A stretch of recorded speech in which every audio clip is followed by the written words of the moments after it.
We were just at high a day as we broke above, again, that 18.6 or 19.6, excuse me, on the NQ June contract at 476 right now on the triple Qs there. Tesla, though, the first on the list, and what a move it was earlier today, definitely selling a lot of it off. Elon Musk getting what he wants, getting 77% shareholder vote in his favor to move the company from Delaware to Texas, as well as approve his $56 billion pay package. You see, though, off the lows, a bit of a sell the news event, guys. What is the look on Tesla?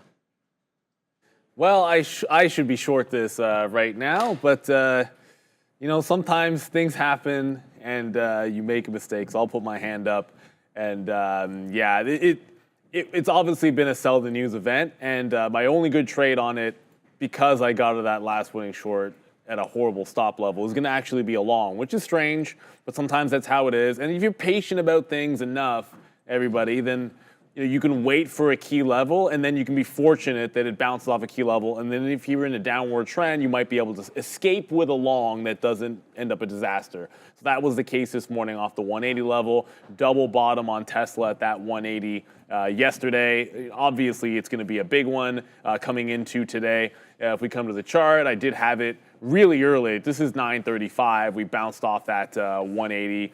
182 level. We got it a couple times in here. Then we played it off of 180. Thankfully, there was a decent bounce off of that 180. So both times we got moves. One was clearly better than the other. And I was just in a short trade. Now, I had the short originally here in this consolidation, probably around the same time I think Adara was trading this in the midday. I did a reload in here.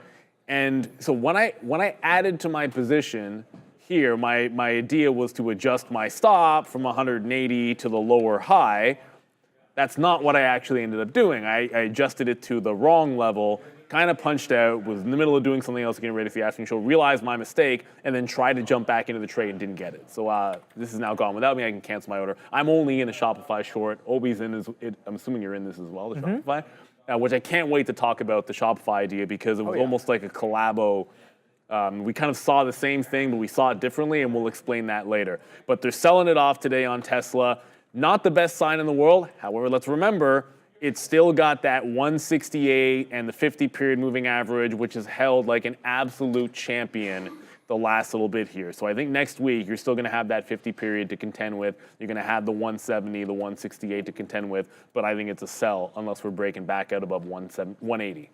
Yeah, I think that aggressive selling from yesterday as well, kind of following through today, right? We consolidate for pretty much, what is this? The bottom is made in and around 10:30, and all the way going into the close for over 4 hours. We're just consolidating sideways, coming in today, break that low. Oh boy, did I miss that piece of price action right there? But take a look at that. It tries to bounce off the 182, can't really make it that far, only 35 pennies, and then slams right back down for some fresh lows into even prior day's high there on Tesla. So yeah, definitely a little bit potentially selling the news of the approvals and through the shareholder meeting as well. So it did kind of run up in anticipation, which is interesting as well. No catalyst on Nvidia today, but Apple and Microsoft were going back and forth all day for the most valuable company in the world. You'll see Nvidia at local highs right now, up 1.7%, well above Apple on the day, which is negative, as well as Microsoft, even though it recovered a little bit off the bottoms right now. What is your look on Nvidia, guys? Yeah, Nvidia is a rocket. Absolute rocket today. Just saw that Petrobras might be. I heard that Petrobras is halted pending news. I'm not seeing any prints on it. We'll let you know if there's something to be going on there. Primary listing in Brazil, Petrobras. If you happen to be familiar with the name. So there's a couple of ways to have traded this. I think we had similar ideas, Obi and myself, although I was in a couple of open trades that I think didn't go well. Like I talked about it breaking the 130. When you zoom it back out, you were a 129.5, double, triple top, whatever you want to call it. So I was looking for the 130 break early. It didn't work. We essentially waited for the pre-market low to get tested and then had another like in and out, pretty much flat, and then jumped right back in the long and added through. Played 128 into 130. I actually added again. Well, I got out all the way and just got back in. So I was out in front of the 130 and then back in on the breakout, carried it to 132 bucks, tried a VWAP trade that didn't work. Then I was in this trade, which was a bit of a, I had this order in when we were up here, and then I saw the market reverse. I'm like, why am I in this trade? I was telling Obi as we were getting into Shopify. I'm like, oh, shoot, I'm not supposed to be in Nvidia, and then got out. I want to wait for VWAP at this point. Either that, or let's see what happens if we break the high, and then we can play some kind of trend back into the upside. But I don't want to be diddling in the middle with Nvidia. The trend is just clean on this. Yep. When you look at, oh yeah, we're not split adjusted there. It's still clean when you look at the upward trend since this took both these levels. Like this is the 127 effectively, or the 126 effectively when you look at it on the daily. So when you come back and go to the non-split adjusted, since you got to that previous high of 126, it double topped there, it held support afterward, and then every single day it's like a stair step up, a little bit of consolidation at the previous high, and then a break higher. So I expect nothing but dip buys in the future until you fail one of those previous day close or bottom levels. Yeah, no, I really like the look on Nvidia, and I'm seeing something similar there as well.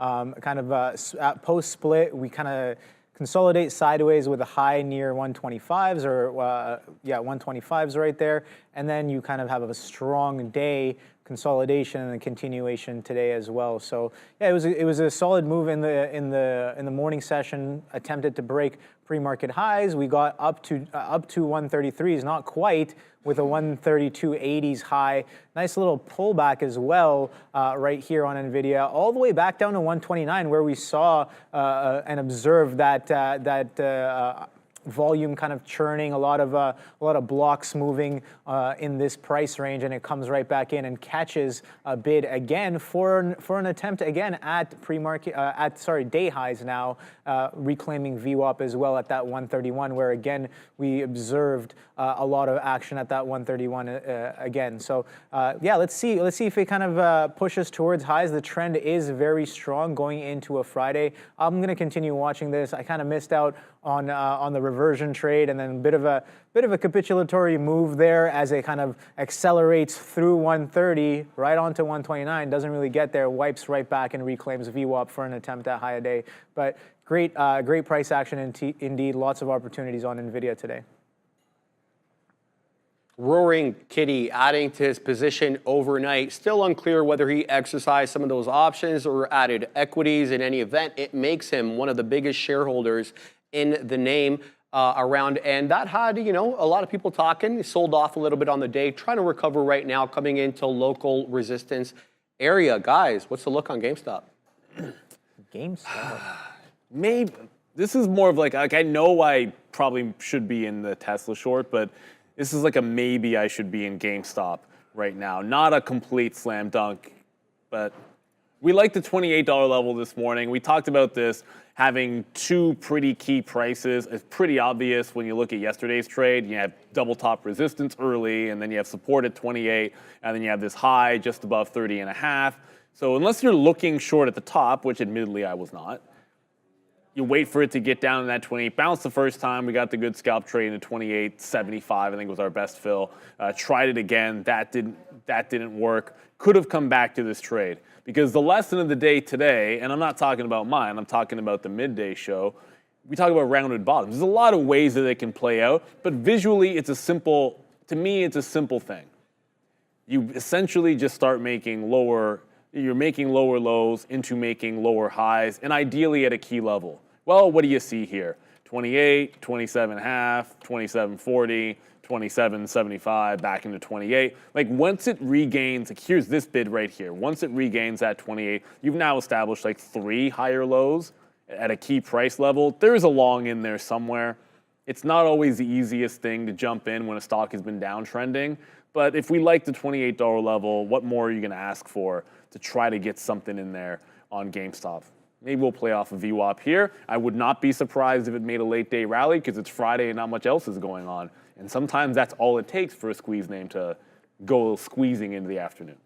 Yeah, just reading the chat here, Sebastian's saying have a good weekend, and he's leaving for a soccer match here in Munich. So good luck with your game, and we're going to continue talking about GameStop here. His game is just about to begin, but the game has kind of paused here after Roaring Kitty. He kind of sold some of his options there, going sideways today pretty much. The fade was quite nice on off of 30 prior, I guess pre-market high. Couldn't really get after hours high. Couldn't really get there in and around that 30.31 mark here with a high at 30.85. And just holding that 28 going sideways right now. So, but we'll see if it kind of moves into the close. It is starting to bid back up. Bit of a hold. Yes, definitely a bit of a rounded bottom here on that 28. But bigger picture, it is kind of compressing a little bit here. So I'm curious to know what it's going to do today and going into the next few days as well as this Roaring Kitty debacle kind of unfolds further on. Debacle. Yeah. Harsh words. Second day play on along Jevon, and this one really tried to hold that 3 1/4. I was involved in this one myself. Then 3 came in the picture, and now 3 is gone, giving back a little bit of the move from yesterday. It was a big mover on the day yesterday. Continued a little bit today. Neil, did you trade this one? Because I doubt Obi did. Doubt Obi did. Maybe Obi likes to trade long Jevon. Long Jevon was short Jevon today. I just wasn't willing to accept it. That's the truth. Like, we had some good opportunities in here, like bounce off 350. Like I said in the morning, okay, I'll play off 350 and I'll play off $3. So we played off 350, played a consolidation higher a second time, played a consolidation higher a third time, essentially shooting 1 for 3 on it. But I look at when I was getting out, and this could have been a reverse into a short, which would have mostly worked. I would have lost on this reverse into the short. But if I'm playing that same level as hey, we're failing the top multiple times, let's short it where you'd be getting out of the longs and playing the other direction, I think I would have found my way into something really good. But the bias got the best of me here on long Jevon. I think I had all of my exits. I'm really not going to complain about them. I don't, how could you? This was a good out unless I'm getting back in here. That was, I think, a solid out. It holds view up. I can always just jump right back in. This was easily a solid out. We don't want to be holding into oblivion. And when it broke the low, that was a go zone as well at 320. So it was short Jevon, and I was unwilling to go in the other direction. You never want to call it a mistake because, hey, it was a great long yesterday. We had a couple of good ones in there today. You got to pick your spot and just go with the trend if you like it. But there's got to be some reverses in there every now and then. And you look at this on a higher time frame, that $4 level on the daily, how many times does it have to fail before you're looking short on something like this? So day 2, technically I'd almost call it day 3 because it broke $1 2 days ago. But long Jevon, day 2 of us trading it because we didn't trade it on day 1. Day 3 here for long Jevon, and should have respected that 4 as a bit of a spot that we could have reversed. Yeah, definitely. I think I like that look as well. We were talking about this one in the pre-market today. Almost said Sean. Neil, through that $4 mark, I was like, yeah, if it's coming right back up, that's definitely an interesting look as it is pushing up and maybe accumulating more shorts as well through the highs, but clips the highs, and then fails to follow through that 4. So definitely agree with Neil on that one. Where if it's gonna fail right off of the open or in the morning session, even the midday session there, that's definitely worthy of a back through the 4 as it's showing you that it's not really gonna go, and then it pushes right back into the lower end of this trend here. Again, the trend overall still seems like it's intact for the most part, but a little bit of selling coming in as of yesterday and today, just underneath that $4 mark. So long Jevon, short Jevon, who knows? But we'll find out, I guess. Last on the list here, and as you can see, well off the highs after positivity since Monday. Today, the first red day since Monday. Trying to hold up above that 210. Nice double bottom there. Presented you with a range trade during the midday, trying to break up with higher lows and higher highs right now. What is your look on Apple? Yeah. I want those players to get taken out as well. So, you know what? We'll get to Shopify. I just took some of Shopify out. Now I'm holding the last 15% of the position, and we'll get to it because we're both short this. Obi hasn't taken a fill, but let's get through Apple first. I'm going to give you my thoughts on Apple and then explain why would you want to short Shopify when it was the strongest stock in the market. It wasn't the strongest stock in the market. It was one of the strongest stocks in the market. Correction. I was also just in Apple but I kind of defend this cover. At the time, I looked back on it and I was going to give it more room on the Apple short, but it was this double bottom and then the higher low, so it's like a tight stop. I feel like it's a bit of a reversal spot when it puts in that higher low, so I don't mind getting out the first time it retests it. There might be some re-entries off that same level as Apple has been weak today. I never really had any thoughts of shorts that weren't $215. And if you're watching at the open, you know, like Nvidia was a good stock today, but the opportunity cost of being in Nvidia at the open was 100% not getting Apple 215 short at the open. And then from there, I just never found my way into it. I think it is a trend down. At least that's what it looks like to me. So I think you're looking shorts. If it's VWAP, if it's 212.5, that's going to be the play on Apple.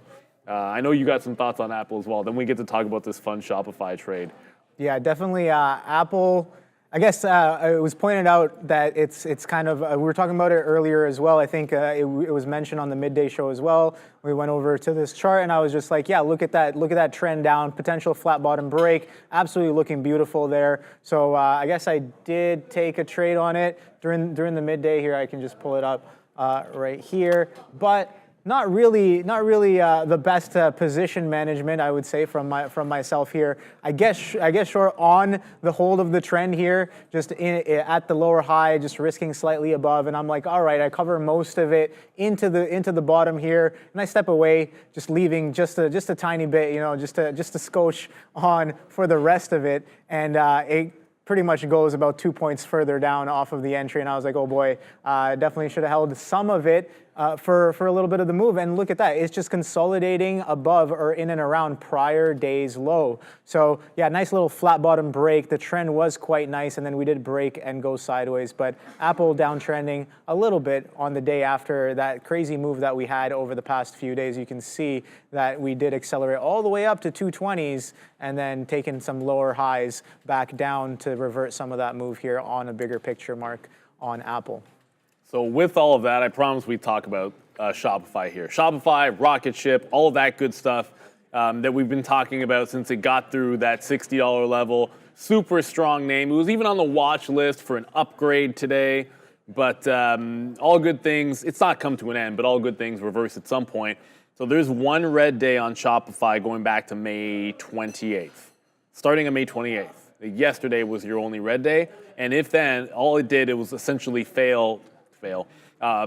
reverse off of the 50 period on the daily. Today, you had a whole confluence of reasons why we like this short. So first, you got previous support level here at $68. You've then got the 200 period moving average just above $68. Then on top of that, now I have two trend lines drawn. There's a very good reason why I have two trend lines drawn. Because as you can see, so there's this trend line off the bottom. That $68 level comes into play. There's your 50 period, all that kind of good stuff.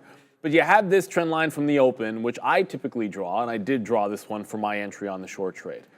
Then you have this other trend line, which is not my trend line, it's Obi's trend line. So Obi's looking at this test of the high of the day break, and then this pullback, and then drawing this tighter trend line.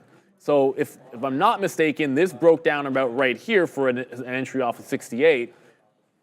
But the other thing it gave us was a learning experience, because if you take this early break short at 68, you end up with essentially the same price I have.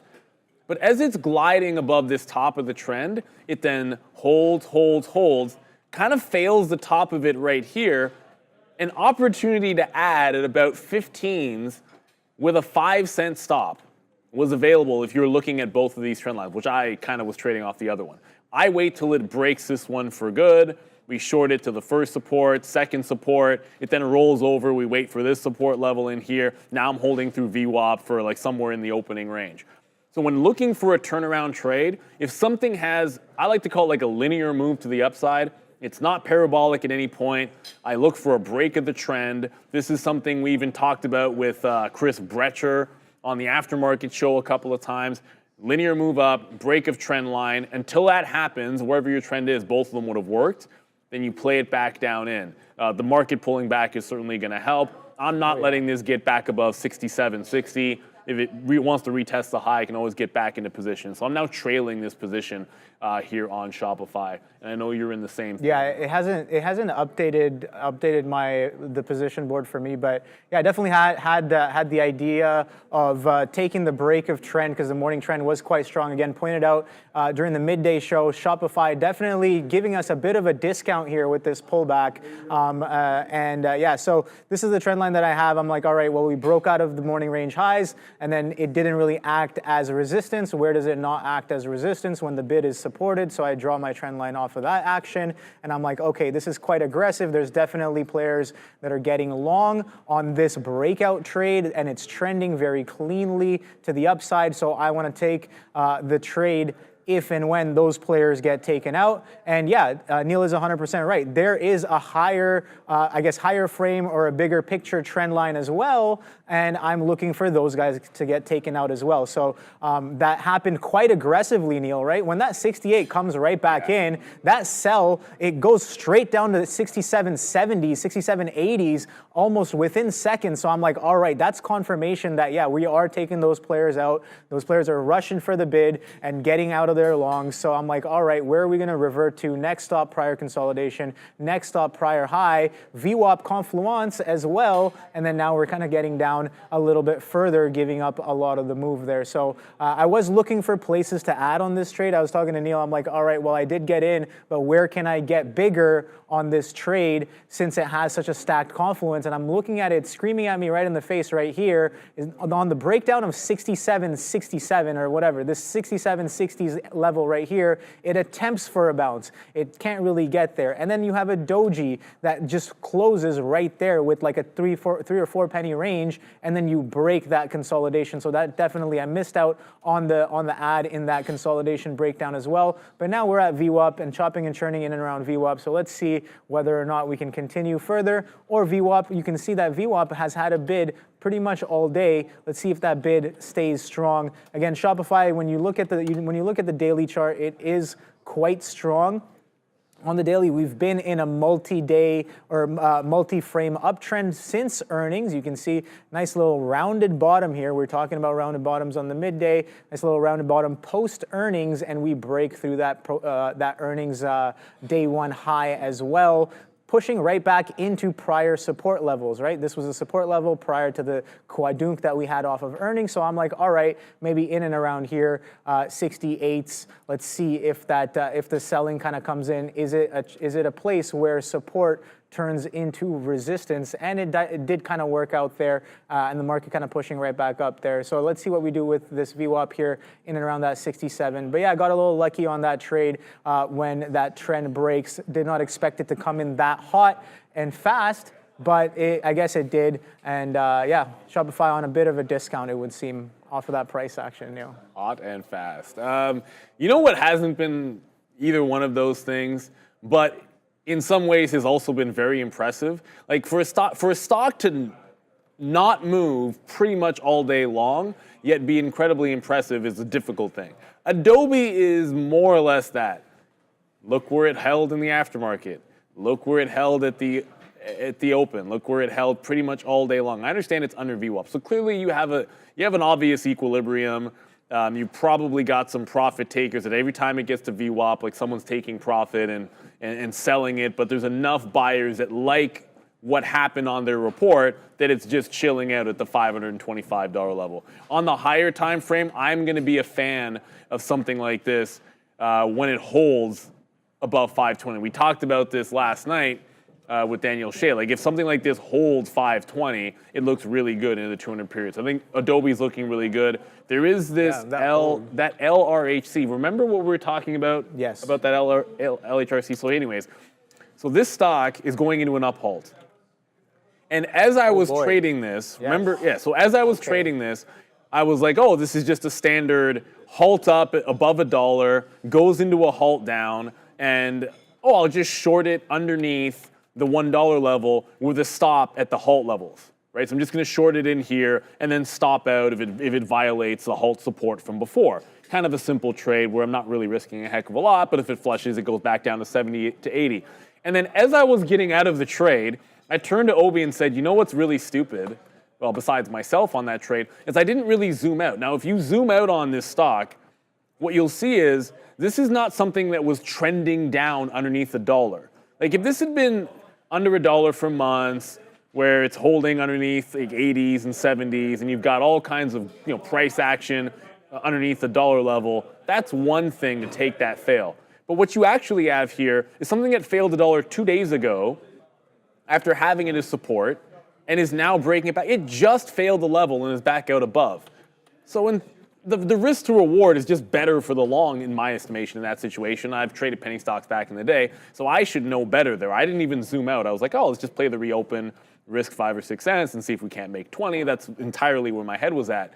When what really happens is you just failed $1, now you're right back above. Look what happens. It essentially traps everybody that's thinking like me. I get out of it, but some people probably would wait till the high of the day. I don't. But some people that would be trapped in it are thinking, okay, they're still fine, they're still fine, they're still fine. Boom, they're not. And then you get the acceleration to the upside. If you're thinking the other side of the trade with the bigger picture in mind and the wider viewpoint, which would be that it just failed $1 2 days ago, it's day one on news, you should be looking for the long in that situation. Well, instead of making a trade here, you're sitting it out, waiting for it to fail, hold $1, hold $1, hold $1, and then right here, there's your higher low. You can see it pretty clean. When it takes out that top, whether you're long at 20 or you're just a 125 long, back into like a 110, and then Bob's your uncle. But you're waiting for your spot to go into the long trade, or maybe you're just buying all of these dips with a 90-cent stop. So it's a learning experience. No matter how long you've been trading, no matter how many things you've seen, you can always do things better. So I wanted you guys to see that one. The current tap is $1.80, and it's halted at $1.80. So we're not getting any indication what the open is going to be that matters. Shop is trying to bounce off VWAP, but I also wanted to get over to Apple, which is making an attempt to break out of this channel again. So Apple's still putting in higher lows and trying to break out this top at 212.50. Really trying to break is Apple here. Yeah, so I did kind of, maybe it was a little premature there. I gotta wait till that VWAP consolidation finishes doing its thing. But I did cover like most of it right there on the VWAP little bounce there. Because again, a little bit of confluence as well with the morning session high just at that 67 mark. And again, that's where that trend kind of breaks out and starts.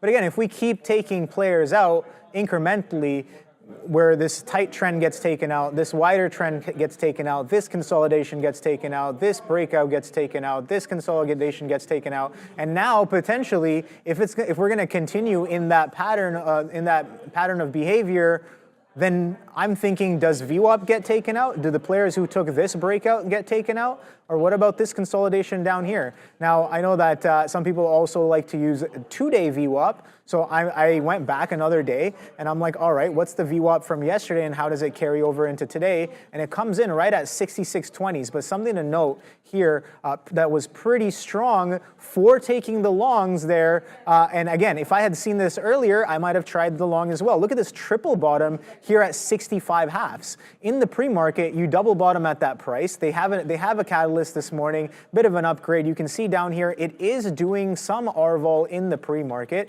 kind of fizzles off going into the open, sure. But that dip down to that 65 halves holds once again, and then you start breaking out and reclaiming VWAP and pushing up higher. So definitely the reason for the long, I definitely agree with that. But when the price action is telling you that, okay, it's game over, time to cash out on your Shopify long, I do want to get involved with on the other side of those players there. So a little bit of an interesting action that I'm only noticing, I guess after I've gotten into this trade. But something more for that confluence maybe later on to take even more when the breakdown does happen because of how good and how beautiful the long kind of set up on the day here. We are kind of just chopping and churning in and around that VWAP right now. But what is the next trade is what I'm asking right now. Hopefully I have no GameStop. idea. GameStop apparently says, Well, what's going on there? I said hopefully GameStop because it's doing that dip and dive off of VWAP. So remember we said $28 level. We probably should have found along somewhere else, like down in here off 28 again, or maybe in here off of 40. But this 40 level, like look, you have all this chop and resistance at 40, it turns into support and it regains VWAP. Ideally, it would just straight up break it out at 29.20 now, but if it can hold above, I think there's a chance to add. So I might tight stop it here at 75 and then look for an entry off 40 and make it 2 trades. But if it does just bounce from here, get through this 29.20, I'd be looking to add to this through 29.20, maybe stop it underneath 29 and then just see how far it can go. Oh, here we go. Goldcrest, thank you for the super chat there. Goldcrest Financial, thanks for the shop detail. Riding 1,500 shares since 68. FYI, white shirts are very bright online. Well, your shirt's white. Actually, okay, fine. Yeah, fair enough. It's like linen. It's like kind of hot today.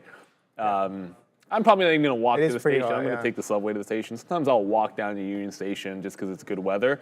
But this will not be one of those days because I got to do the aftermarket show. And then on top of that, it's going to be pretty hot. So you're right about that. I only wear like this is probably the only white shirt I actually wear on this show. But good point, Goldcrest. But the other thing, I know Obi sort of talked about where to add to it. I think the most important for me is, like, if I look at Obi's entry, I could have been in it twice myself. Like my trend line was the entry point, but to me, the optimal trade is my entry point is the add. And like your entry is either here, or you could have easily been short here, like it rides that trend line till the high of the day, fails the high of the day, and you're in here at like 15 when it fails that high of the day, and then you're adding at 68. I think that's perfectly reasonable. I'd also like to submit that I didn't need to take this out. I do this often. Like, you know, if you've watched me trade, like I tend to be more like scalp to the level. If it gets to a support level and it's a bullish stock, like I already took some out 1-2. I don't need to make that add or cover because then I'm holding a little bit more for an extra 40 cents. And now I think 66.5. If it fails VWAP, I think it just give me the $50. End of story at this point. So at the end of the day, I think we both learned from each other on this position because we had different entry points. Like these are different times. Like I think it's a breakdown here off this trend line from the open. And Obi's in it from there. I think it's what's perfect about that is there's something for everybody. I just want to quickly go over to AMD. AMD was good till it wasn't. AMD's back under VWAP. And as long as it's doing this dance, I want to respect this 50-period moving average here. It's at 159.5, so it's trying to close. Right now, it's trying to close beneath the 50-period SMA, which is in and around here. So underneath VWAP, I think, is a bit of a play. But for now, we're in GameStop. That's going to be the one. And don't forget, because it just popped up there, and it reminded me, we might be adding to GameStop any second now, tomorrow morning, 10 a.m. Yes. I'll be at my daughter's gymnastics. Actually, it'll be picture day for baseball after gymnastics. But everybody else should be checking out the Freedom and Wealth podcast. Episode 3 dropping at 10 a.m. tomorrow. You can already see 1 and 2. Just get yourself caught up. Make sure you check out that. Scan the QR code. You want to subscribe so you're getting notifications. There's nice little snippets so you can watch all of the videos that get put out. Because sometimes it's just like the hits are good, just to whet your beak as to what is going to be going on. So I think it's going to be a lot of fun this week. It's more about broadening the perspective in the audience because we'll talk about trading and very specific things to trading, whereas the podcast is a little bit more about just improving life in general, improving finance in general. They had a really great talk about just compound interest, something very simple that I think we should all be paying attention to. What are the traits? What are the successful traits for a trader? What are the successful traits for any side hustle? And I think that's really important, especially in today's age where it's more difficult to get ahead, quite frankly. Like this is one of the few generations in North America that maybe don't have it as good as the generation before them. So therefore requires a little bit more financial knowledge, I think, to get ahead. With that, let's get to Adair at the desk. Just be aware here, we do have Feds Goolsbee making some comments here over the past, I really started speaking at 2 p.m. here, some new comments coming in, including Feds Goolsbee saying that the pain is rising in various parts of the economy, and also that if they keep making progress on inflation, the rates can come down and a recession may be avoided. Noting, though, that apparently there are certain areas where he feels there have been a bit of a downturn, particularly manufacturing and agriculture. Again, though, a lot of these Fed speakers, including Loretta Mester this morning, mentioning specifically being concerned about the labor side of things still being strong. So just be aware, Feds Goolsbee coming in a little bit hawkish here, guys. So we Got some Fed speakers saying some things. Let's see. Let's see if that brings in any sort of volatility into the market here. I'm kind of just waiting and watching. GameStop pushing 29.29 there, Neil. So all we need to do is change that to like a cat. To a cat? Well, Yes. no. First step would simply be changing the thing to say GME and then changing it to a cat. We got to keep it simple first. But we're upside. We're going to ring the register on a GME. I said we'd play VWAP. I did make an ad at 29.20. So if you kind of like try to think of this, if you think of it as two separate trades, it's more simple. It's like long here, taking some out here, and then taking some out at 29.50, and add at 29.20, where I'd like to cover it above the 50 level, and then play into 30, if that all makes sense, right? So if I had to stop before at 75, I'm now looking to stop it underneath 29 even. So there you go. So that's the idea for GameStop. Like to see us make one of those late day rallies, but I respect the fact that above 30, that's been a short till it's not, and I haven't been shorting it up there. So whether or not you like a short in a stock, if I think that's a level that if I was flat, I'd consider short, that's an area that I'm taking profit. So if we do get up to that 30 level, I'd look for a fail break and get the last out somewhere around there. So hopefully it does its thing. I've liked all week long and maybe the last couple of weeks, if you've been watching the show, any day that it wants to give us one of those late day rallies, it did a little one yesterday, 2 days ago, was fantastic. Last week, if you go back to when it made the parabolic moves, they were really good in the afternoon. Like you'd get any higher lows, any VWAP holds were just great trades. So I'm looking to see that continue. If it ever gets through 33, 34, then some fun things can really happen. But until then, I think you're going a little bit station to station here on our friend Jimmy, as I like to call it, or as a lot of people like to call it, GME, Jimmy. Yeah. Amy, on the other hand, which is AMC, that's what the kids call it. I think that's a bit of a nothing burger for myself. And apparently you should be short Apple again. Yeah, well, I guess. Did you take this? I talked myself out of making this short in Apple because I'm like, oh, it could break out to the upside with the market, and then it's just an easy short again. So. Yeah. Lots of ranges going on that one there. But market's kind of chopping sideways here. I mean, the NQ. ES a little bit more of a trend to the upside, it would seem. But again, well, I guess NQ as well. Let's be real. Look at the bigger picture. It is kind of trending up off of that open. But before we continue talking about that, we're going to pass it over to Adara.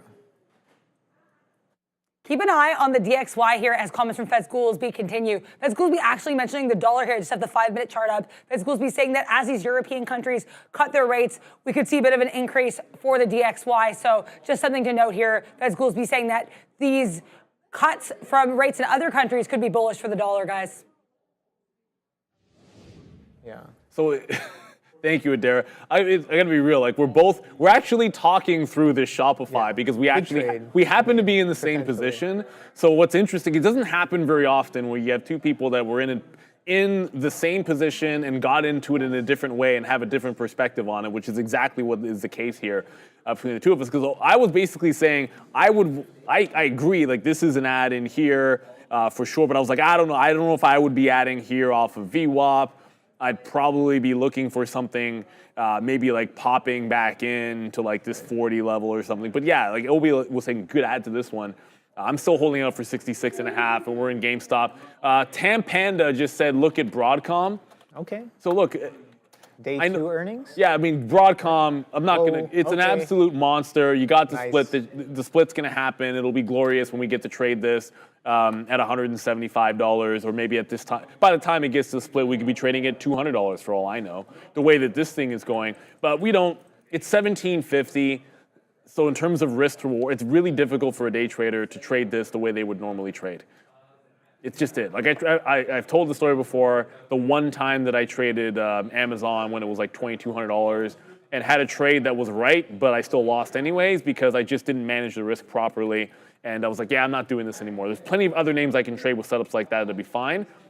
But fresh highs, all-time highs for AVGO. It's an absolute home run. We thought this one was going to give us the split. It did, and now you're $250 higher from where this sucker broke out. So congratulations to everyone that's in it. I won't be trading it, that's for sure. What else we got? AVGO yesterday. Yesterday was day one earnings, right? Yeah. So I was watching it, and I was like, it was actually one of my top ideas from yesterday, and I realized how difficult it can be. And I'm like, am I really going to take this? I'm going to take I'm going to take very small size and just try to take that rep. And I was like, all right, we broke through here. I'll pull up the chart while I'm talking about it. And I did have a plan to take it through 1700 there. And some interesting price action definitely occurred yesterday off of the open at that 1700. So we'll go down to the 1 minute chart here. Maybe actually even, you know what? To kind of illustrate this, I got to pull in one of my own charts. Here, I will pull in a 5-second chart on AVGO. So let me just do that real quick. 5 seconds, and we'll go over to yesterday. So, okay, cool. So I was looking for a hold above that 1700 and a push back through, right? So is it, it's maybe day 3. Okay, so yeah. So right here, off of the open, where is that 1700? Bing, bing, bing, bing. So, okay, so right here, right?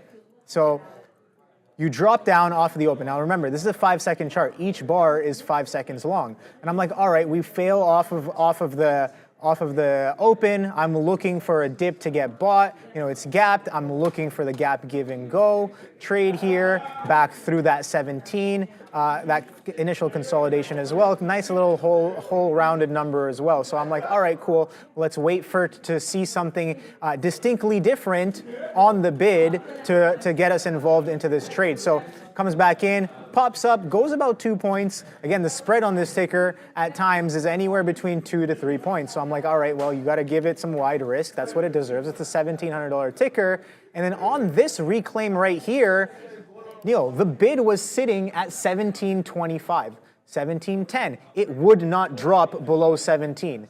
It would not drop. Not for 5 seconds, but for a good, if I can get this mouse to work. What is that? How many bars is this? I just want to measure this. 1, 2, 3, 4, 5. So right there, for a good 45 seconds, it holds above 17 with a spread of 1 point. With a spread of 1 point. So I'm like, okay, I'm waiting. I'm hesitating because I've never necessarily taken a ticker that's this Broadcom. expensive. It's But the thing is, I'm trying to remind myself, the trade is the trade. It doesn't matter the price or the spread. If the bid is holding, if it's a held bid, I want to get long, risking below that bid. I'll tell you where the tricky part Right? is.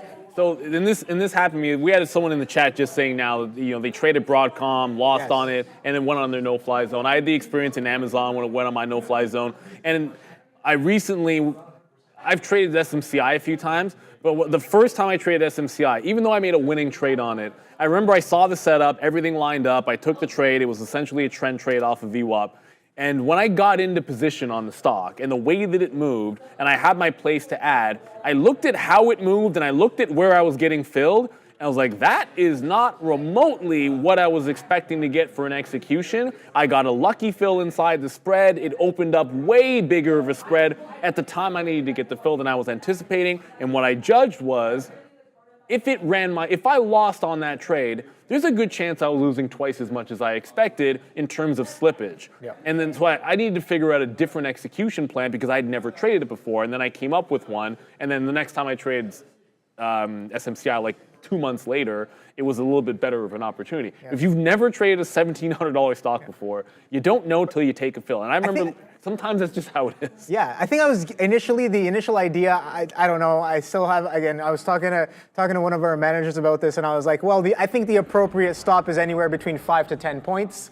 And he's like, no, you are not taking that. And I was like, okay, well, but the trade, I think, honestly deserves 5 to 10 points because when that did break, there was 400 lots. So it held that 1,700. It pops up into 05s, 07s. All of a sudden, 400 lots show up at 14, 17, 14. And I'm like, oh, damn, it wants to take that. That's the only size on the book. And something of reference, someone went in on a lit gate at 1695 with 2,000 shares. Right before that move happened and it starts holding 17, I'm like, even more confluence for the long.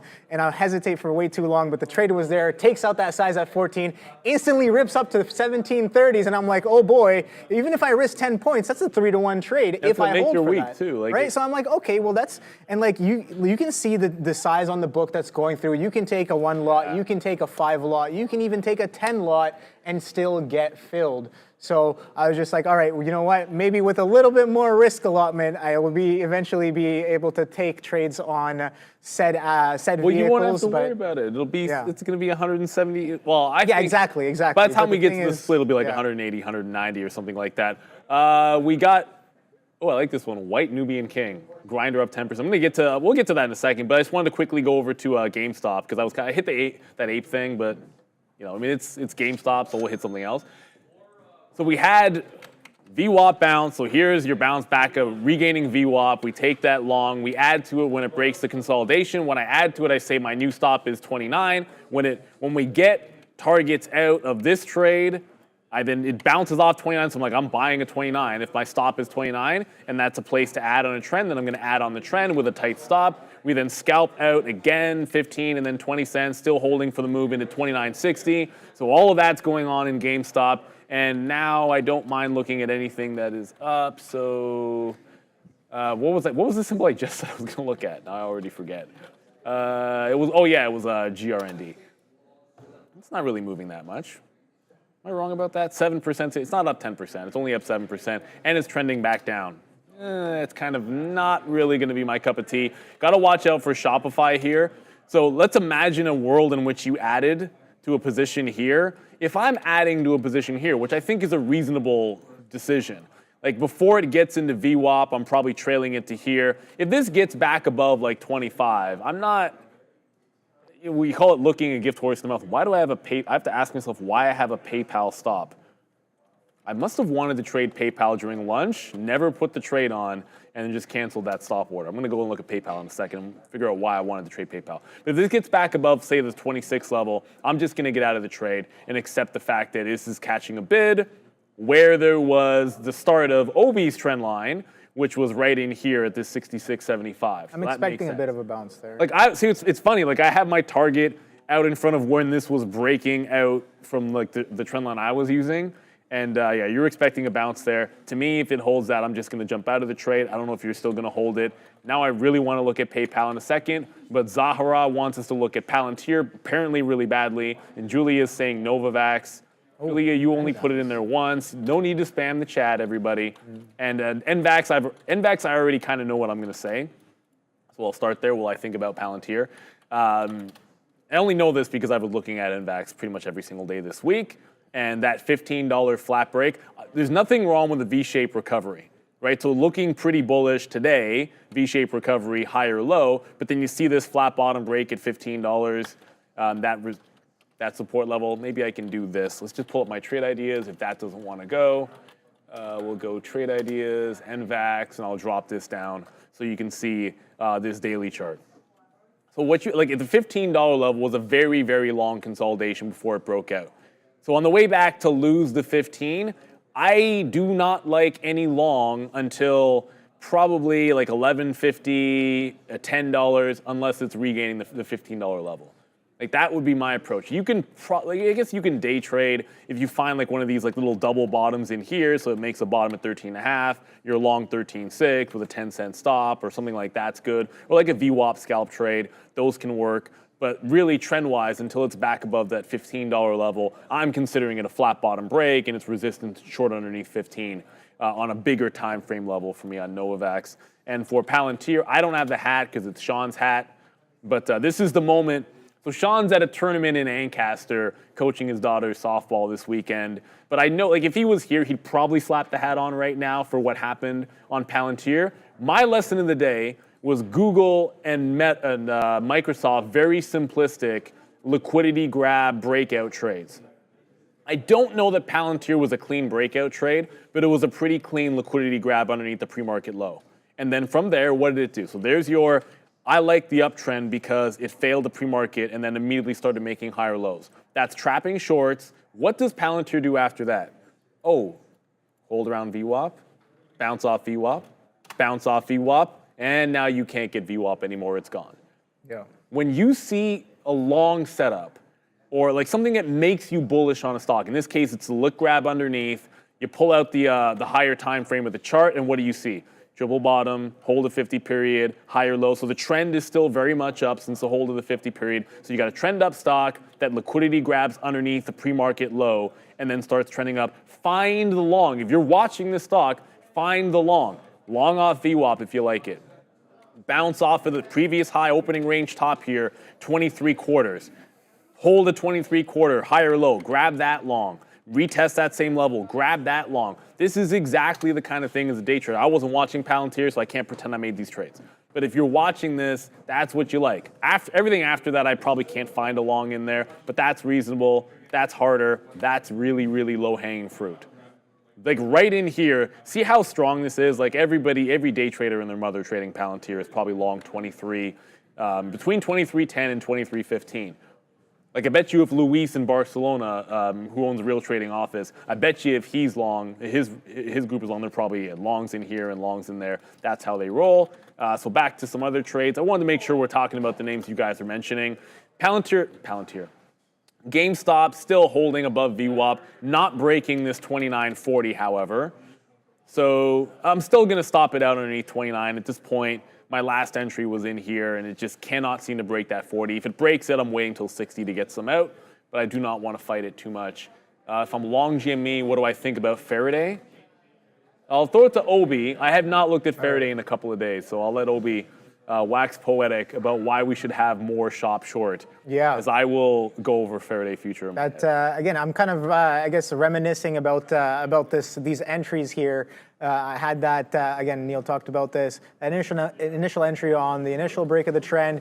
And again, another place to add, I'm realizing, as Neil said, on this retest of 20, the high of day is 21, and then this lower high is 20. So it's like in that moment, you're getting at least, sure, you might not snipe the 20, but if you're taking that retest into that prior trend right here, let me pull up the chart so you guys can see what I'm talking about. So entry here and then retest, and then right here, you're getting in about maybe like in the teens, like 17 is the opening price, 18 is the opening price. So 17 is the opening price, 18 is the high of this candle right here that rejects it from the downside. And I'm like, all right, well, that gives you a chance to risk 3 to 4 pennies. So what is the kind of sizing you want to be using for that entry, right? So it's like, it's not very often that you can get a nice confluence and confirmation with that tight of a potential risk that's right above high of day, and then you get another add back through that 68, and then another one through here. It's like, yeah, 68 gave you ample chances to get a pretty big on this trade. So I'm like, all right, well, got to think about that one. Definitely going to be reviewing this one this weekend for sure. But before that, we're going to pass it over to Dara.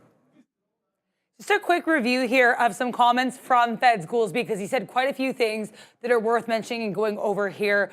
We did have Feds Goolsby generally pretty hawkish, saying that it's good that there was 1 month where inflation came down, but he wants to see more months, plural, than that. So he wants to basically see continued inflation, not going to rest on the laurels of this 1 month with lower inflation. Also saying, though, that if ongoing inflation behaves the way that it did in Q1, where we were seeing some things higher than expected, that it's going to be a little bit harder to justify cutting rates. Also clarifying that 2% is still the Fed's inflation goal, and that, quote, the Fed must keep that promise, and he's only interested in moving that goal once the 2% inflation is hit. So again, generally hawkish comments here from Feds Goolsby, just to recap some things that were said, guys. Yeah. Thank you so much there, Adara. Yeah, GameStop's trying to take that 40 level again, but my thoughts on Faraday, not a lot.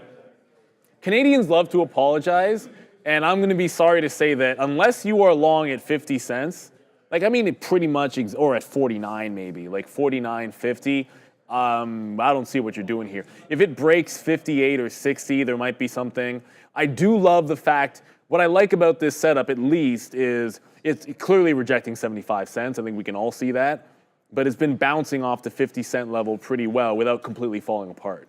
So there's at least something there still as it's consolidating loosely. But until it breaks 60, 58, 60, you're either scalping off the absolute bottom, or you're waiting for a break past 58, which means holding a bit above 60 cents here on Faraday. So people that might be in it, holding for a bigger move, I think you've got some support down there. I wouldn't personally ever let it break 40 cents because I don't like giving penny stocks to forever. because if you do, then you end up holding them to the OTC, which is not necessarily the best way to play it.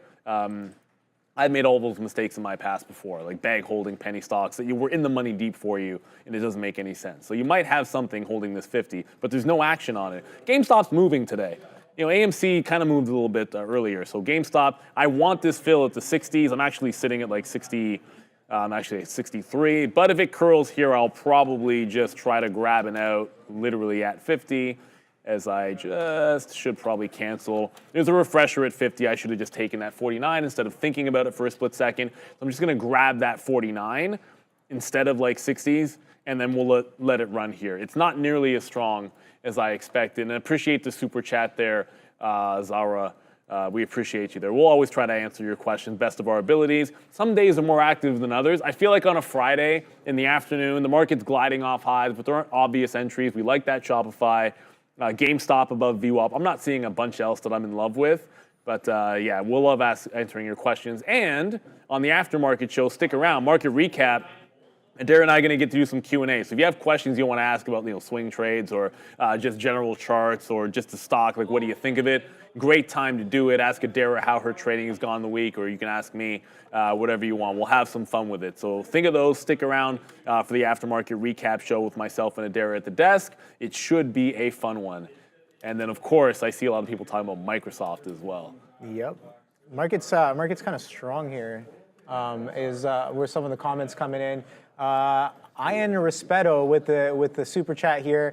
What do you think of CAT at these levels for a long hold, more downside, or looks like a bottom? So Caterpillar is what he's asking for. Sharif actually has talked about this. Whoops.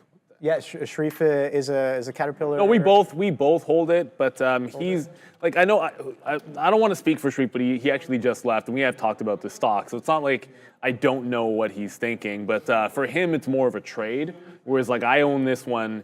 Like not in like my TFSA, like I own this one in my RRSP. Like this is, I own it, I buy and hold it for longer periods of time. So I'm not really thinking about where's the optimal entry to get in and then swing it for a couple of weeks. Well, I know that's what Sharif is looking at. But if you look at a weekly chart, which is what I have my eyeballs on, this is actually something that I do want to add to, and it is the 50 period on the weekly around the $300 level. I'm just looking for any kind of a bounce off here. If it bounce off it's actually 305, and then close the week above it after testing that level, and then I'd probably buy the next week.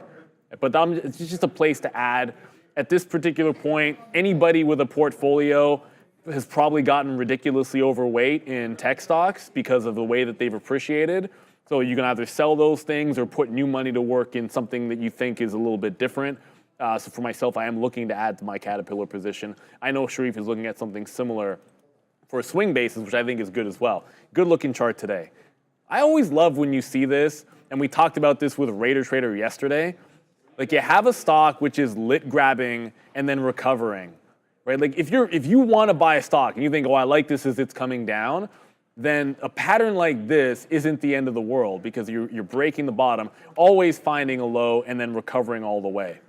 Finding a low and then recovering all the way. That is exactly what Caterpillar is doing. So it's lost a flat bottom break, but it's the second it catches a bid, it comes all the way back. Catches a bid, comes all the way back. That means there's interested buyers in the stock while it's in the downtrend. I still think you got to be patient going into the long, but I mean, come on, like what more can you ask for? There are buyers in this stock. GME, not much change. It's still at 29.5. So we got the $0.50 here.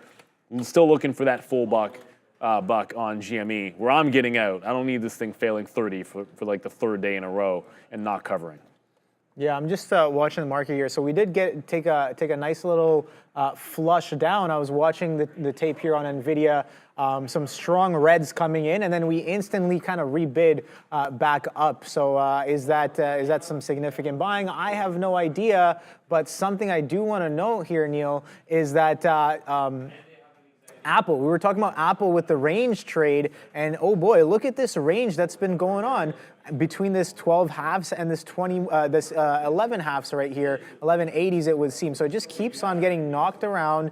1240s, 1230s, back down to 1170. So scalper's paradise indeed here on Apple, not only right now and during the midday session, in the morning session as well. So yeah, there's an overall downtrend, but take a look at this action right here. So it keeps on churning. So if you're willing to kind of, get in at the or range trade, I'm not gonna talk about it all, but if you're willing to range trade, this has been giving you some solid opportunities with sellers and temporary buyers kind of showing themselves as it steps down on a higher time frame. Again, let's go to like a 30-minute. You know what? What's going on? Like I look at that setup and I look at that range and I just keep thinking to myself, like, why are we so blind to see that the stops that they run are you and me? Because to be honest, man, like we keep spending most of our lives living in a scalper's paradise, and so I think that's very fitting there. I definitely like the scalp. I find that I like that. That was good. I had to deal with it. I watched that movie in the theater. Coolio was like a thing. I'm so old that Coolio was a thing back when I was like a youngin'. Like Coolio was legit. Coolio also, I'm just gonna drop a random Coolio fact. For anyone that's aware of what the, what am I, oh wait, Ram's just kind of saying some stuff over there. No, but if anyone's ever done like the Smirnoff Ice Challenge, I'm pretty sure like Coolio is the one that made that a big deal too, because someone iced him on a stage and then it became big after that. So shout out to Coolio. But anyways, that was me interrupting you so that I could say something silly. No worries. No, I liked it. That was good. Which movie was that again? If you mentioned it? Dangerous Minds. Okay, another one for my list, I guess. You never seen Dangerous Minds? No, I have not. And this is where I'm gonna get. Now I'm really gonna date myself. Oh, I just trailed at a Shopify, which is okay because it was a winning trade. But if you like Dangerous Minds, then you really should watch Stand and Deliver, which is the movie. I think it was in the 80s or maybe the late 70s. I don't want to say it's based off of, but it was 100% inspired by. And then go even further back and then watch To Sir with Love, starring Sidney Poitier. And that is, so if you look at like basically I gotta write all of these down. The story is, you essentially have like a movie based on an absolute classic. So Sidney Poitier is just a teacher who finds a group of kids who everyone has kind of given up on, and he inspires all of them way back in the day. And then you had Stand and Deliver, which is somewhat of a similar storyline, and then they did Dangerous Minds, which is Michelle Pfeiffer starred in it. I forget the guy that started in Stand and Deliver, but fantastic movies. They're inspirational. Kind of movie that makes you want to go become a teacher or whatnot. But I don't know if I couldn't do that. I was at the Strawberry Social where I ran into. Yes, how was that? It was amazing. Vanilla ice cream with strawberry topping, real strawberries on top. A bunch of kids having fun playing with each other. And in my daughter's class, one of her classmates, her mother, I went to school with, and her grandmother taught me at the same school my daughter goes to when I was in grade 3, which is crazy. So I ran into her and I was talking to my ex-teacher, who was the grandmother of one of my daughter's friends, and her husband for 20 minutes or so. It was a lot of fun. We're eating ice cream. Yeah. And GameStop's at $29.80. If it fails 30, I'm getting out. Let's go. Nice. That sounds pretty awesome there. So yeah, I guess I got some movies to watch. Yes. But yeah, okay. So this list keeps on growing, man. I got all of these movies to watch, and I don't know when I'm gonna be watching them, but maybe after I retire, it would seem with this. After you retire? This list is getting longer and longer, Neil. Obi. Remember, Mateo, shout out to Mateo, he gave me, no, I don't. Okay, so you have time to watch. But I gotta watch some tape though. That's my man. My man. All right. So No, I'm being dead honest, man. The guy would rather watch tape than classic movies. When I was Obi's age, you can tell that I've seen a lot of movies in my youth. So I probably could have spent a couple of extra hours a week not watching old movies and watching a little bit more tape. And maybe, obviously I'm still around, so I'm happy with my career, but maybe I'd be a little bit better. Let's be real. Obi's young and still got that dog in him.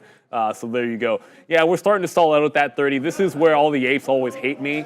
And most of the trades are like, you should just hold it. No, I have a plan of action. I've seen this story before. The 30 level is starting to get stacked up on GameStop. So here's please let me show these guys here. So come to my screen.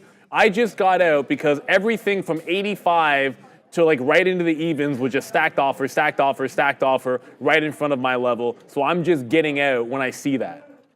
Because I was gonna get out in front of 30 anyways, or a fail of the 30 level. So if they're already stacking it up, if we do dip by 29.40, 29.20, that would be the target zone. Let's see what happens. For everyone else, it's like all diamond hands. I'm a day trader, trade that style. I'm always looking to make a trade, find a place to add, get it to target, look to see where we can re-enter the trade. Because if it dips back in, it's 305. I can just get in again. We don't have to worry about PDT here on a prop floor.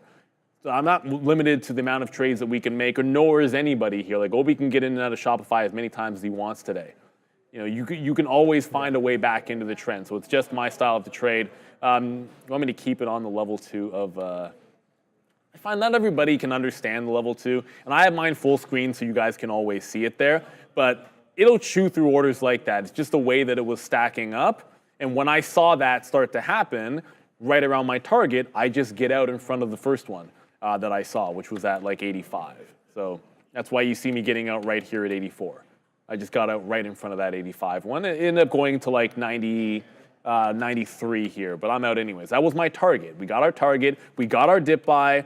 We got our first dip buy. We got our breakout trade. We got our dip buy off the 29. We got our target on the break, and then we got our target all the way up at the 30 trade. So you trade your own style, but to me, that's the entire move that I was looking for, and I got it exactly how we wanted. So that's enough for me, and we just look for another re-entry if we can. And Netflix, apparently. Your Huckleberry says, not watching old movies 3 times at least. You mean you should watch old movies 3 times at least. I think that's what you mean, hopefully. Except for Tombstone. Watch that 20 times. Tombstone, okay. I'm telling you, this list keeps on growing, man. No, we were talking about some movies I did watch, I guess, this morning, right? All the, like, Chappie was great. I love Chappie. We were talking about the Tesla robots. Chappie was awesome. iRobot, obviously classic. Yes. We also, not really necessarily a robot movie, but more of a futuristic kind of, I guess, dystopia kind of movie. Elysium. That's pretty good. Solid. Can I make really one like comment? that. What's up? iRobot's a fun movie, but for anybody that actually really appreciates Isaac Asimov, do yourself a favor and read the book. I will literally lend you the book if you have not read it. I have a few of his like short story books that I'm going through. Yeah. iRobot is unbelievably good, and it's nothing like the movie, nothing like the Will Smith movie. It is absolutely brilliant, like absolutely brilliant. Isaac Asimov is a ridiculously good writer, and my favorite. I've read pretty much. I've read the Foundation series, which is like a bunch. I've read it like 3 times, and every few years I watch The Wire. Every few years I read that series again. Yeah. It's what I do on the train. It's what I like. And I was asked about Netflix. And by the way, Mr. Robot is pretty good. I never finished it. Oh yeah, I started watching it. I never finished it. It was good. Mr. Robot. It was good. I liked good. it. And then I kind of just like fell off a little bit. I think end of season 1, maybe. I don't know. That was a few years ago, but definitely good. I heard there's more seasons now. Yeah, it was bad timing with that for me. It was just when my daughter started actually moving around. Okay. So I was watching it, and then like it's like when your kid becomes a toddler, like life really, it's just your every day-to-day life really changes. Yeah. And I just had X amount of less time to be sitting like there's no naps anymore, so I can't like watch a show during like when she's napping, and then that happened to be the show I was watching. That happened to be the show I stopped, and then by the time I got back into actually watching TV and movies, I was on to some other things. So the show for Foundation is pretty cool. It's not bad at all. But anyways, Netflix, I was supposed to talk about Netflix. Yes. Netflix, breakout, great stock. I'm in it long term, but as far as a day trade, I'm never really trading this name unless it's usually on earnings. You might have a look at it. What makes it tricky is just how much room you have to give it on every single move. This is not like Shopify, where when we're getting in, you're risking a few cents on these little bit of a dips, or something like a Palantir. Like it's loosely holding VWAP here, but on this trade, like you probably don't get in till 68, and then you're giving it $2. You got to be pretty convinced of the move when you're trying to scalp trade this. You juxtapose that, like the reason why people will trade a Palantir instead of a Netflix 10 times out of 10 is just because you can make that same trade, get the same percentage. It'll be so much more clean to read the tape and read the sizes where you need to get out. You're not going to get slipped. I know that I'm risking 10 cents here to the high of the day, whereas I might be risking $2. I might be risking $3. I know my out is underneath $2, but I might not get till 270 is an out, 330 is an out. You never really know. Fanil Shah is asking me if I'm still holding on to Alibaba. I had a very specific risk plan for not Blue Ocean, Neil. Oh, goodness. On the drop down, Blue Ocean is a market that we have at Real Trading for overnight trading. Hey-o. So it's actually not that bad in terms of liquidity. I know some people that have traded on it. So you see the line that I have here on my daily chart.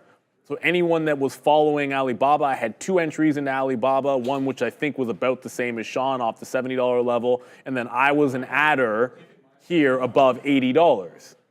The add portion gone the second that we couldn't hold on to that line. So I'm still holding my initial position in Alibaba, but then the 80 add that we had is out there. It's basically like 5 points worth of a hit on 76. Now, clearly I could have just taken 10% on it, but I didn't. I was holding for closer to $100. But I am still in position on it.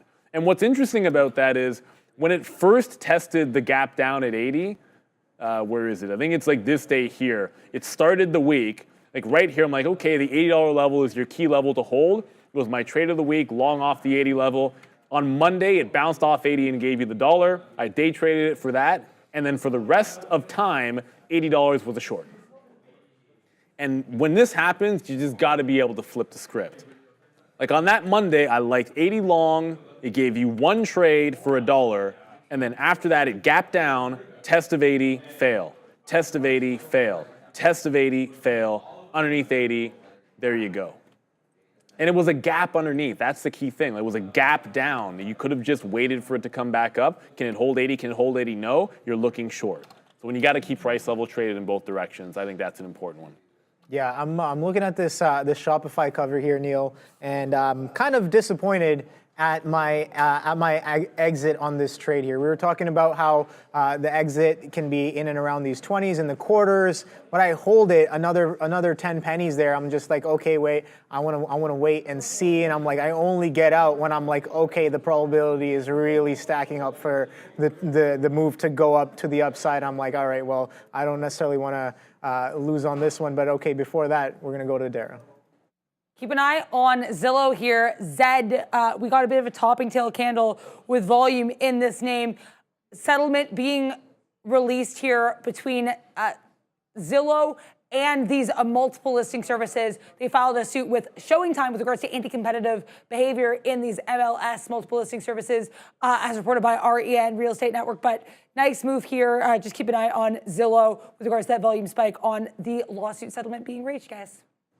Okay, some breaking news on breaking news Zillow. on Zillow. Not good for them. I actually did remember why I was going to trade PayPal. But we'll go to Zillow first. It's not moving a heck of a lot here, but the trend down is pretty clean. You can see like bounce up and then failing it immediately. If you don't break trend on good news, or on news, sorry, and then fail back underneath, that's usually a sign of short. But I'm looking and the spread is not very enticing. So remember all week we've been talking about PayPal ever since the Apple event. So Apple essentially announces that, Apple Pay, you're going to be able to like just tap 2 iPhones, tap, blah, blah, blah, and exchange money. And PayPal went in the tank that day and has been tanking every day since. Oh, no way. So I did remember why I had a stop order and an order out in PayPal. And that was simply I was trying to get this short off of VWAP earlier and never got into position. I didn't notice it until it failed underneath. And it was right about here. I think it was right at like 12:30 or so. When it was pouncing to the upside, I was like, oh, I'm going to get in the offer up at 61. I had to stop at like 61.25 just in case it filled and I was looking at something else. At that moment, it tanked and just continues to trend down. This has been so clean to the downside. Like, what more could you ask for? You know what? As a matter of fact, if you can't guess what I'm about to write in my iPad, then you have not been watching this show. And I'm going to spoil it for you because it is this. Is that a daily chart? Okay. I'm literally writing $60 flat bottom break on PayPal. Well, I'm putting PYPL, and hopefully this iPad doesn't autocorrect. like PayPal, it doesn't autocorrect when I put a symbol in. Like the nonsense that it'll autocorrect symbols to, some of them don't even make any sense when I type them in. But yeah, 60. I'm just gonna put the number there. No, don't. Well, see, Ramin just said she'll gladly turn off autocorrect for me on this. It's actually not that big of a deal, but I appreciate it, Ramin. She's so sweet. Thank you so much for that. Because of course, I didn't even think to do that myself, which is true.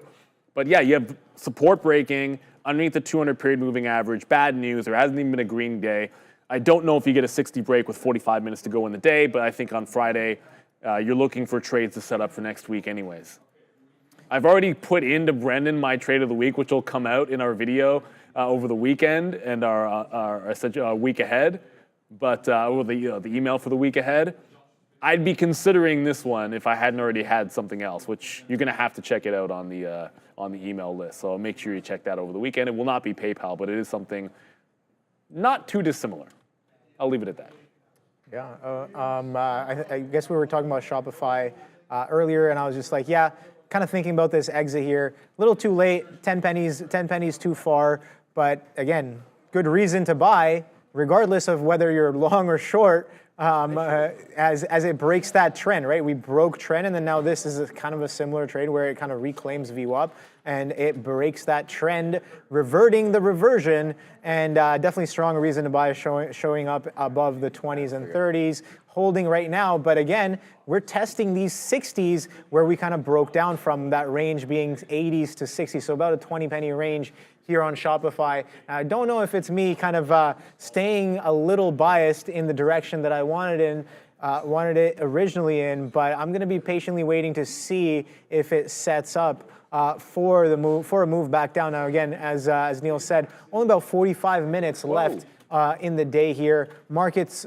strong, closing near its highs, but sideways consolidation nonetheless. Something I do want to note here is that Apple is also fading back down to its lows of its sideways chop. Some of the other tickers we were looking at today. Not to interrupt you. What's going on? But that was pretty quick. I was about to talk about a super chat, and then I was gonna go over Shopify, and this happened on GameStop. Oh boy. Well, I did. Thank goodness. Always have a stop, people. Okay. Always have a stop. I always talk about having a stop sometimes. If I'm sitting on a bid somewhere with a resting order that I happen to like, usually you'll put a resting order for less size anyways, and then you look for places to add. But if I'm sitting on a bid or an offer with a resting stop, I have a stop order protecting me in case something crazy happens, which is exactly what just happened on GameStop. So good out. Obviously, that's going to end up looking like a fantastic out. You know, I showed you guys that level too. If it wasn't my target out there, and I was, I might have taken a piece out regardless, but because it was a target out in front of 30, and you're gonna get it all out when I see that size like that, playing those games. But if it holds VWAP, I have to look for a little something else. Now I wanna get to, oh, there was a super chat there. There we go. Thank you, Zenod1066. Appreciate the super chat. It was Edward James almost. He was also in Battlestar Galactica. He was in something else that I watched recently. The spin-off for Sons of Anarchy, I think he's in that as well, which is a pretty cool show that I stopped watching. What's it called? The Mayans, I believe it is. What else we got here talking? Yeah, we appreciate that super chat. We love you guys. All we ever ask you is A, enjoy the show, B, hopefully learn something, and then C, only because I haven't hit this one in a while. Like, subscribe, and share the show that takes you into the heart of the market. I feel like Sharif's is like the most glitchy out of all of them. For some reason, I should just stop hitting the Sharif one because the Sharif one's no good. So hindsight being like a batting 1,000 or being 20/20, that out on Shopify was probably the most automatic long. And sometimes things look like this. What you can always glean or understand from like just covering a short, and that's probably the perfect place to have bought if you look at that upward trend. Your stop placement was good in that situation. Why didn't I want to reverse? Maybe it's a time of day, I would think. The overall general trend did hold. Oh my goodness, there's a lot of reasons to have still liked that for a long back in through VWAP, but there was no place to join it. If you didn't have it here or have it on the break, I don't see any really good clean place to hold it. So I got to stay away from this. I'm going to leave my trend lines in there for myself just so I can go over it on Monday, but big reversal in Shopify. Sometimes you just have to have an out there at all. Appreciate you, easy peasy. Nice call on GME. I kind of just wish I hadn't left a bid in there looking for that dip buy a second time, but it's just about pattern recognition. The reason we do all of this, the reason we go over it, is so you can see everybody's style of trade. My style of trade is going to be different from Obi's style of trade, going to be different from Sean's style of trade, different from Sharif's, different from Adara's, different from, say, Max or anybody else on the floor. And not everybody, like some people are long this way earlier. I'm just not. Every single day I'm not long it till it does the recovery all the way through VWAP, and then I'm scalping it, and usually for like $1. So we'll see what happens here. If it gets back above, I'm not sure I like it anymore. It's Friday. If it's going to reject that even dollar, that $30 level, I'm not a fan of us failing $30 twice on a Friday. So I'm not shorting it, but I'm not going to go. I don't know if I'm going long again. If it holds VWAP, I see some people saying they might go like small size. It's still a bit of an upward trend. I can't argue with that, but I won't be taking it. Not at 320. I'd like to look at something maybe in like an Nvidia if we could. And I have feelings about Shopify maybe. That is a heck of a reversal here on Shop. I just don't know I don't know where to even get into this thing. Like now it's at a resistance spot. It's like, well, can't really get into the long when it's here. That, if anything, that's a short. So, Yes. yeah, what are we gonna do? Tell me more, Neil. I'm thinking along the lines of. Oh, I imagine you are. Yes. I'm like, it's a bit of prior consolidation. I mean, now again, 40 minutes going into the close. Can I expect a lot? No, I know that. Maybe I don't. Who knows? But with the limited experience I do have right now, that's kind of the way I'm thinking. And I'm like, all right, do I really want to kind of put some risk on for this? It does look nice. It does look enticing, but does it really deserve the risk as of right now? So I'm gonna be patiently waiting for something again distinctly different to show up that can potentially guide me in the direction of putting on some risk or not, right? There's a lot of other things that may be happening as of right now as well. Let me know in the chat what you guys are watching, what you guys are trading. I know that we looked at Shopify. I'm looking at Shopify right now. Looked at Palantir as well. Palantir in a nice steady trend. We've been trading some GME and I guess eyes on AMC as well. Something I have been watching all day is also Reddit. So Reddit has been downtrending pretty much all day. RDDT is the ticker. And again, kind of, I guess I definitely would put this with, well, on my list of tickers, it's definitely along the lines of GME and Friends.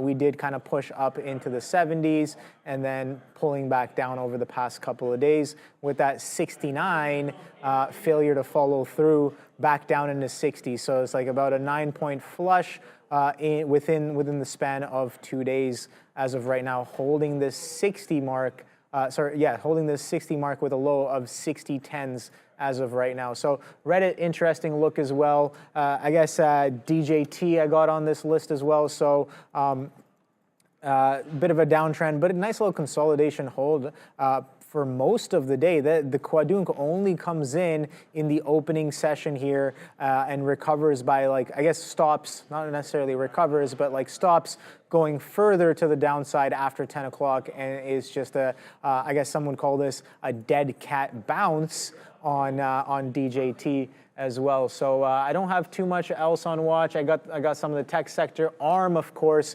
ARM, we were talking about that earlier, and I know we've been trading I hate ARM. over the past couple of days. But ARM, quite a nice. Neil saying he hates ARM. ARM wasn't too bad when it kind of IPO'd and the breakouts we were having a couple of months ago. No, that's not why I hate it. It was good. I own shares of ARM on my personal account. They're doing fantastic. I shouldn't have sold half of them. That was obviously a mistake. No, I'm saying I hate ARM because I didn't trade it today. I paid for the locates, and ARM did a blown up version of what was good yesterday, just on a different level, and I just wasn't there for it, so you don't see any executions. Like yesterday, we had the fail break at the high, held VO up there, we were short there, was my best stock. And then today, when it does the same move, fails an all-time high of 164, which was the previous all-time high. It breaks down. This is a push through VWAP where it goes right to the previous all-time high and then dumps. Now, whether or not you take that trade, my style, I probably don't get that. I probably get this short because that's what I'd be looking for, to fail the high, then the lower consolidation underneath, which is also yesterday's high.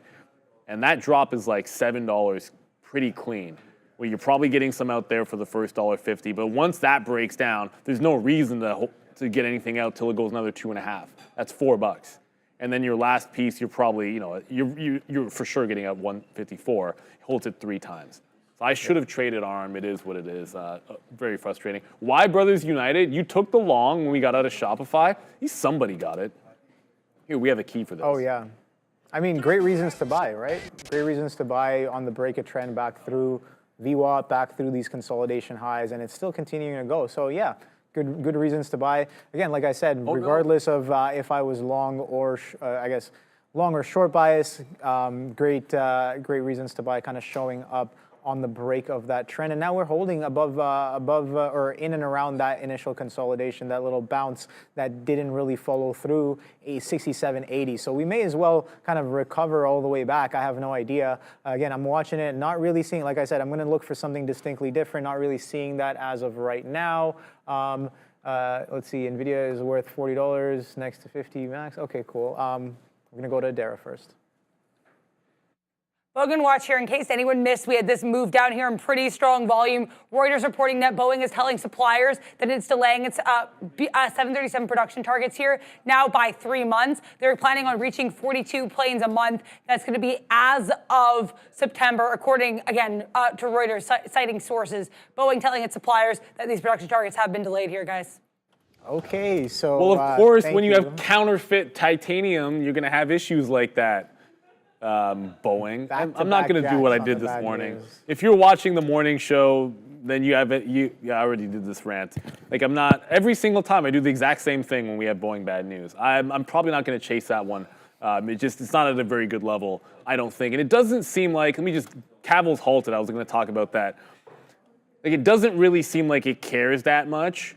So you flush the bottom and you were already underneath VWAP. It doesn't have the same news setup for continuation that I would have liked. And, if it does get back up to like 177, maybe I take a shot at it. But ultimately, Boeing down 2% already. It's a bit of a flat bottom break.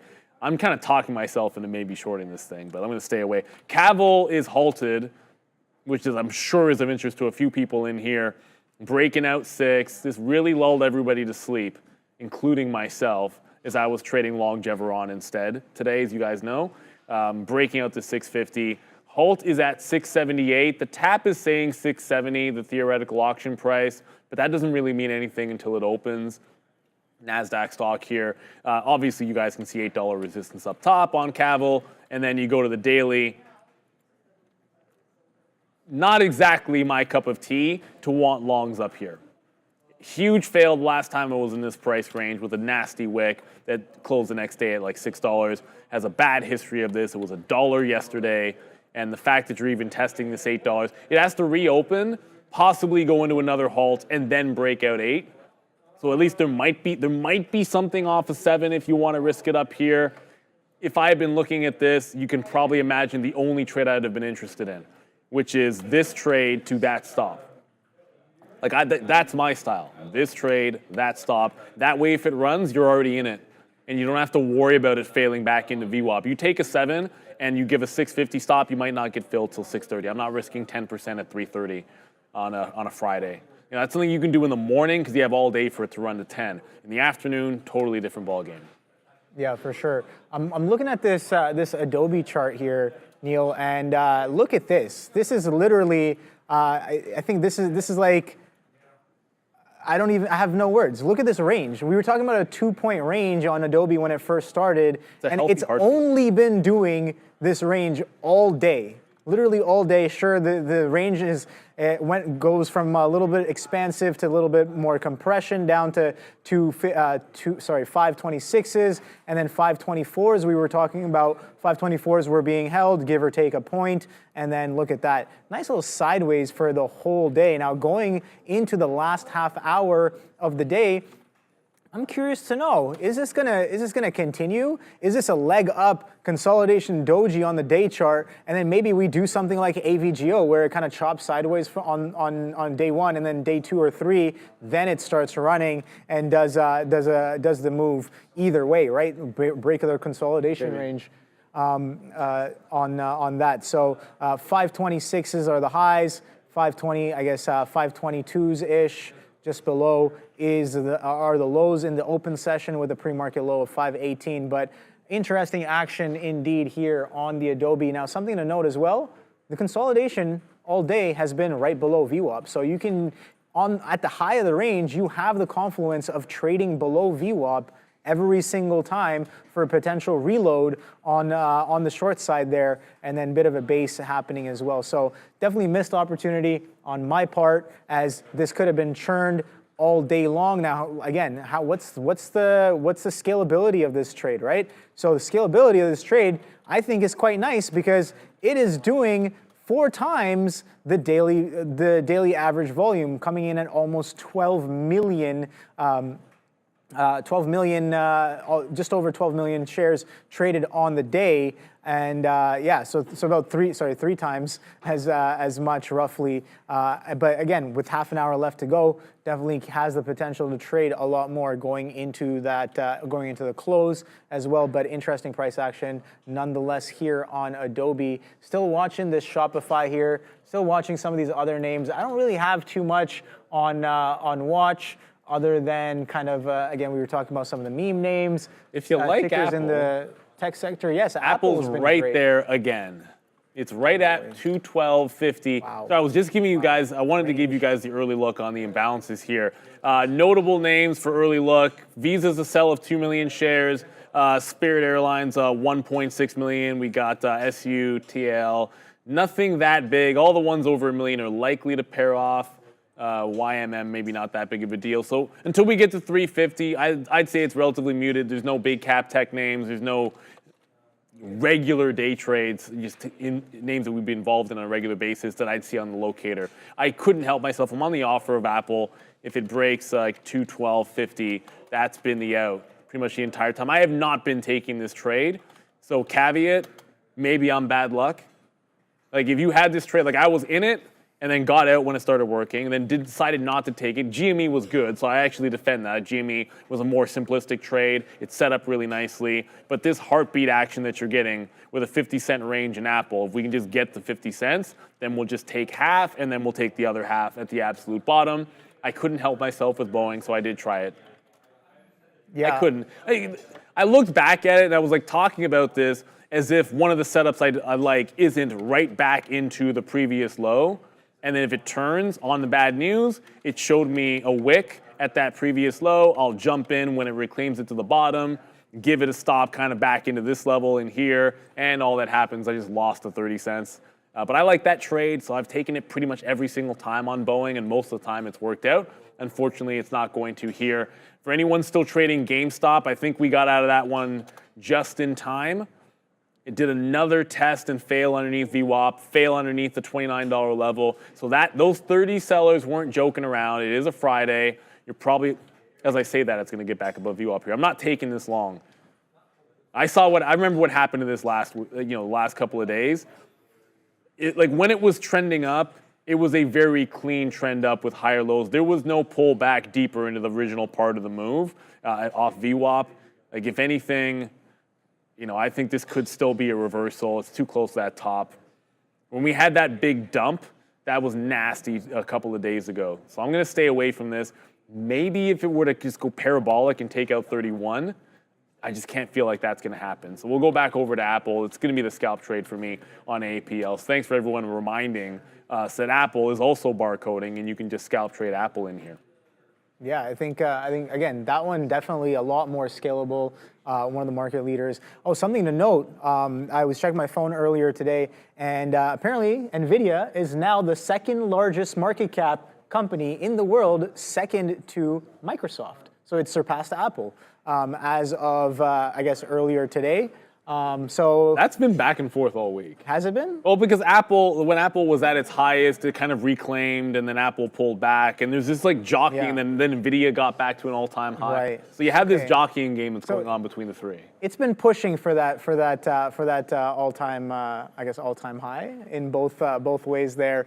For the position in first place for the largest weighted market cap company. Yes. So it's definitely interesting. A lot of interest, bringing that instance, bringing a lot of interest to the ticker as well. Shopify here. A little bit of an action there. I almost queued up. I was like, oh boy, are we going to break trend? We did break trend here a little bit, just a little bit there for a second, but distinctly different.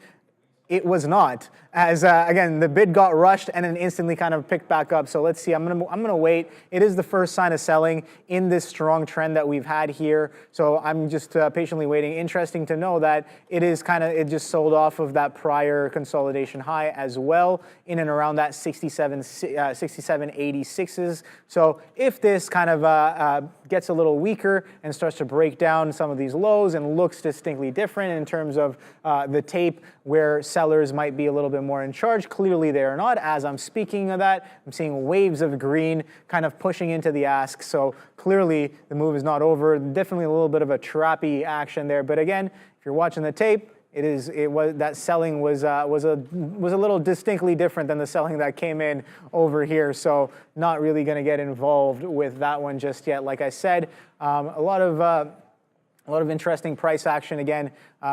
Thank God for whoever told me that tape seat time is a little bit valuable there. Kind of trying to find the non-random within the randomness of the tape. Non-random within the randomness. Of course, yeah. That's basically that's like, I guess My summary of tape reading. Cavail is open. Oh, it's open, and it opened a bit ago, and it's now flying into that $8 level. It might go into a halt if it takes that $8, just based on where the band's going to be, if it does it fast enough. So alert to that. It is a double top in here, KVL, 64 million shares worth of volume. This thing was $1.36 at the close yesterday. And even at the open, here's where Apple just went too. At the open, you're not going to believe where you could have had this at 9 o'clock. Literally $1.01. We don't make this stuff up. It's about to take out the $8 level. Just be careful. If a stock goes into a halt after 350, it doesn't open until 4. Forget about that 5 minutes that you normally have for a volatility halt. In the last 10 minutes, it's not going to open until 4 o'clock. So if you are holding something that goes into that halt, you want to make sure you have access to the post-market liquidity, or at least auction keys, so that you can get out at 4 o'clock when the stock reopens. For us, at Real Trading, we're day trading, so we have to get out of all our positions by the end of the day. I usually don't take those chances. When it gets to a halt band in the last 10 minutes, I'm just covering the position, because I don't ever want to get caught. It's only ever happened to me twice in my entire career, and both times I got rinsed because it gapped. I was long twice, and they both gapped down. And the last one was actually Spirit Airlines. There was deal speculation. I was in a winning long position, holding some for a bigger move up, and they halted the stock.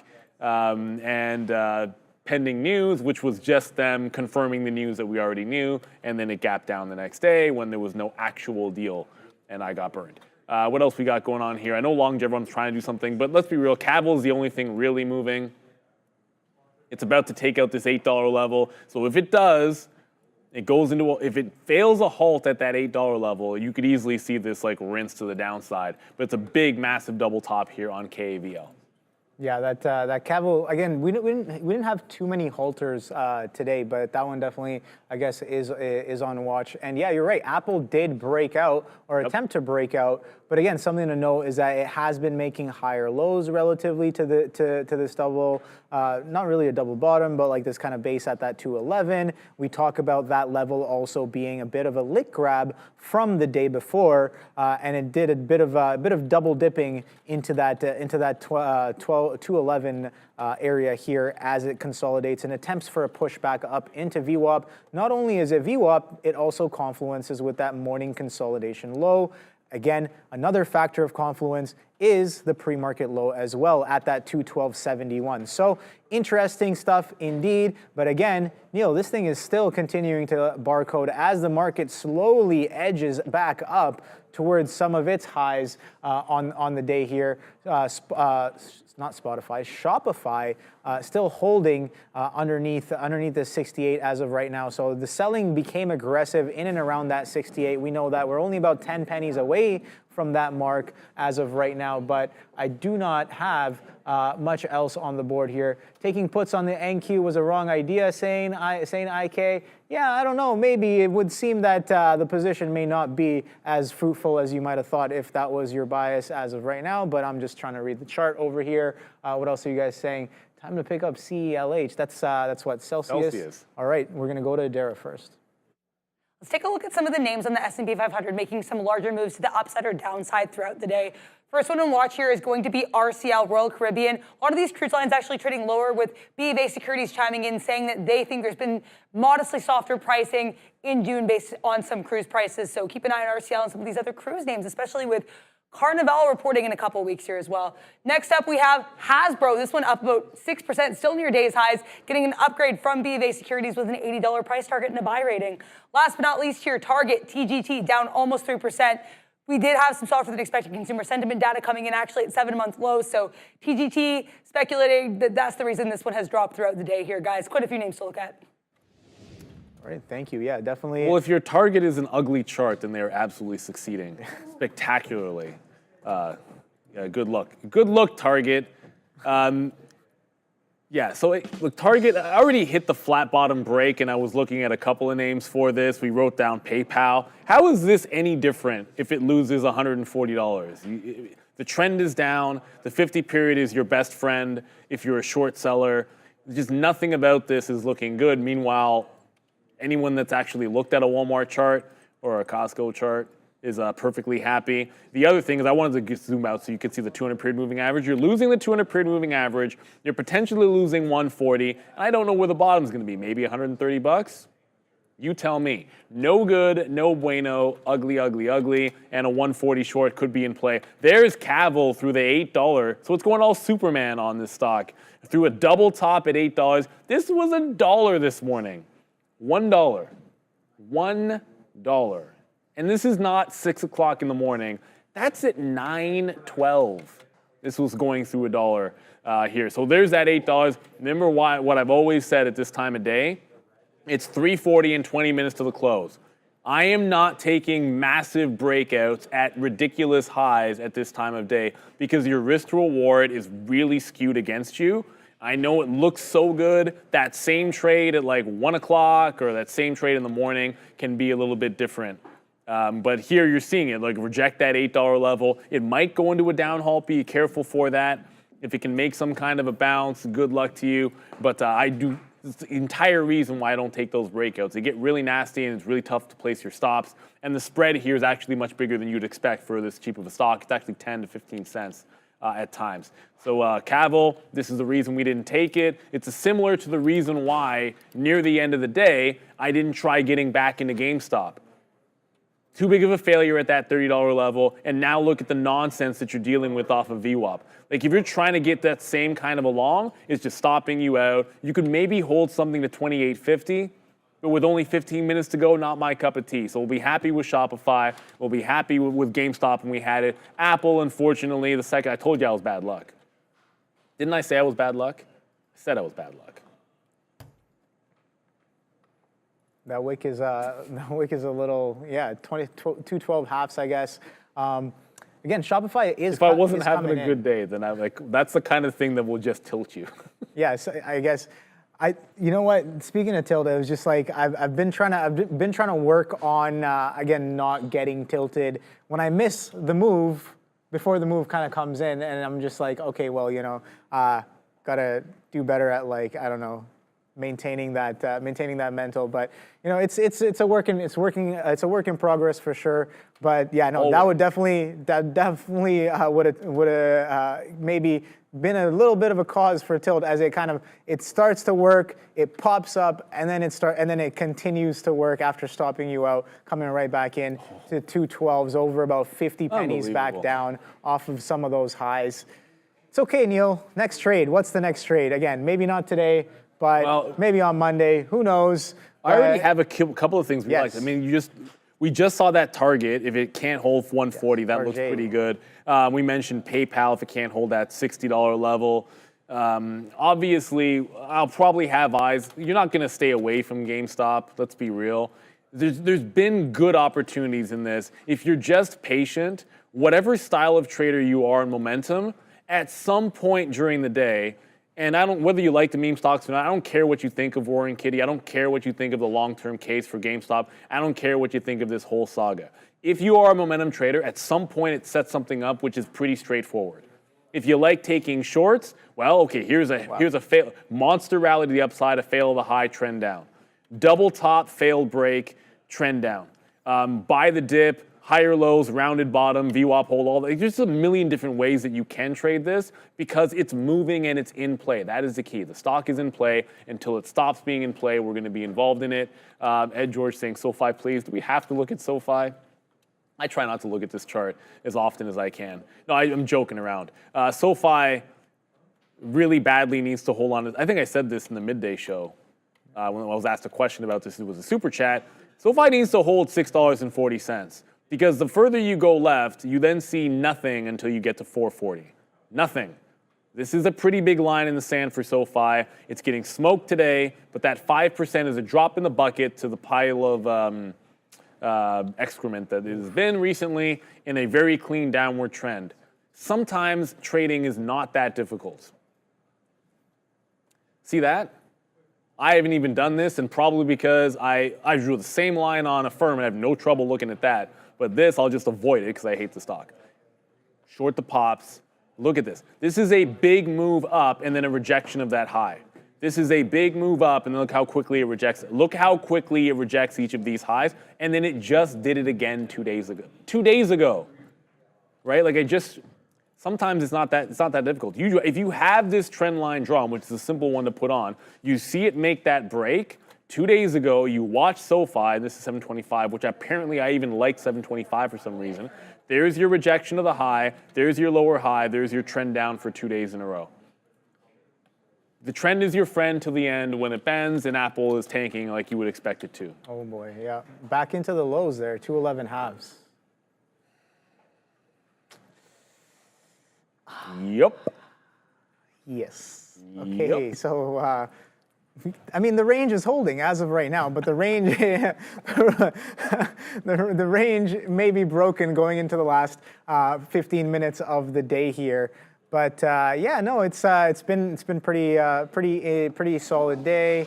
It is kind of flushing to the downside. We've been trending up on the market for most of the day, and maybe we are taking a breather going in to the last 15 minutes of the day there. And yeah, it's been a wild ride today. A lot of great opportunities. Had a show. I guess the midday show was about rounded bottoms. Nice little pattern. You can see it on multiple time frames as well. Yeah, I think it's definitely something to watch for. Again, I think Michael Noss also talks about his smiley face, which I think is pretty much very similar. You get a nice little curve. Again, if you look at some historical charts, that definitely is an interesting pattern that may or may not show up over time.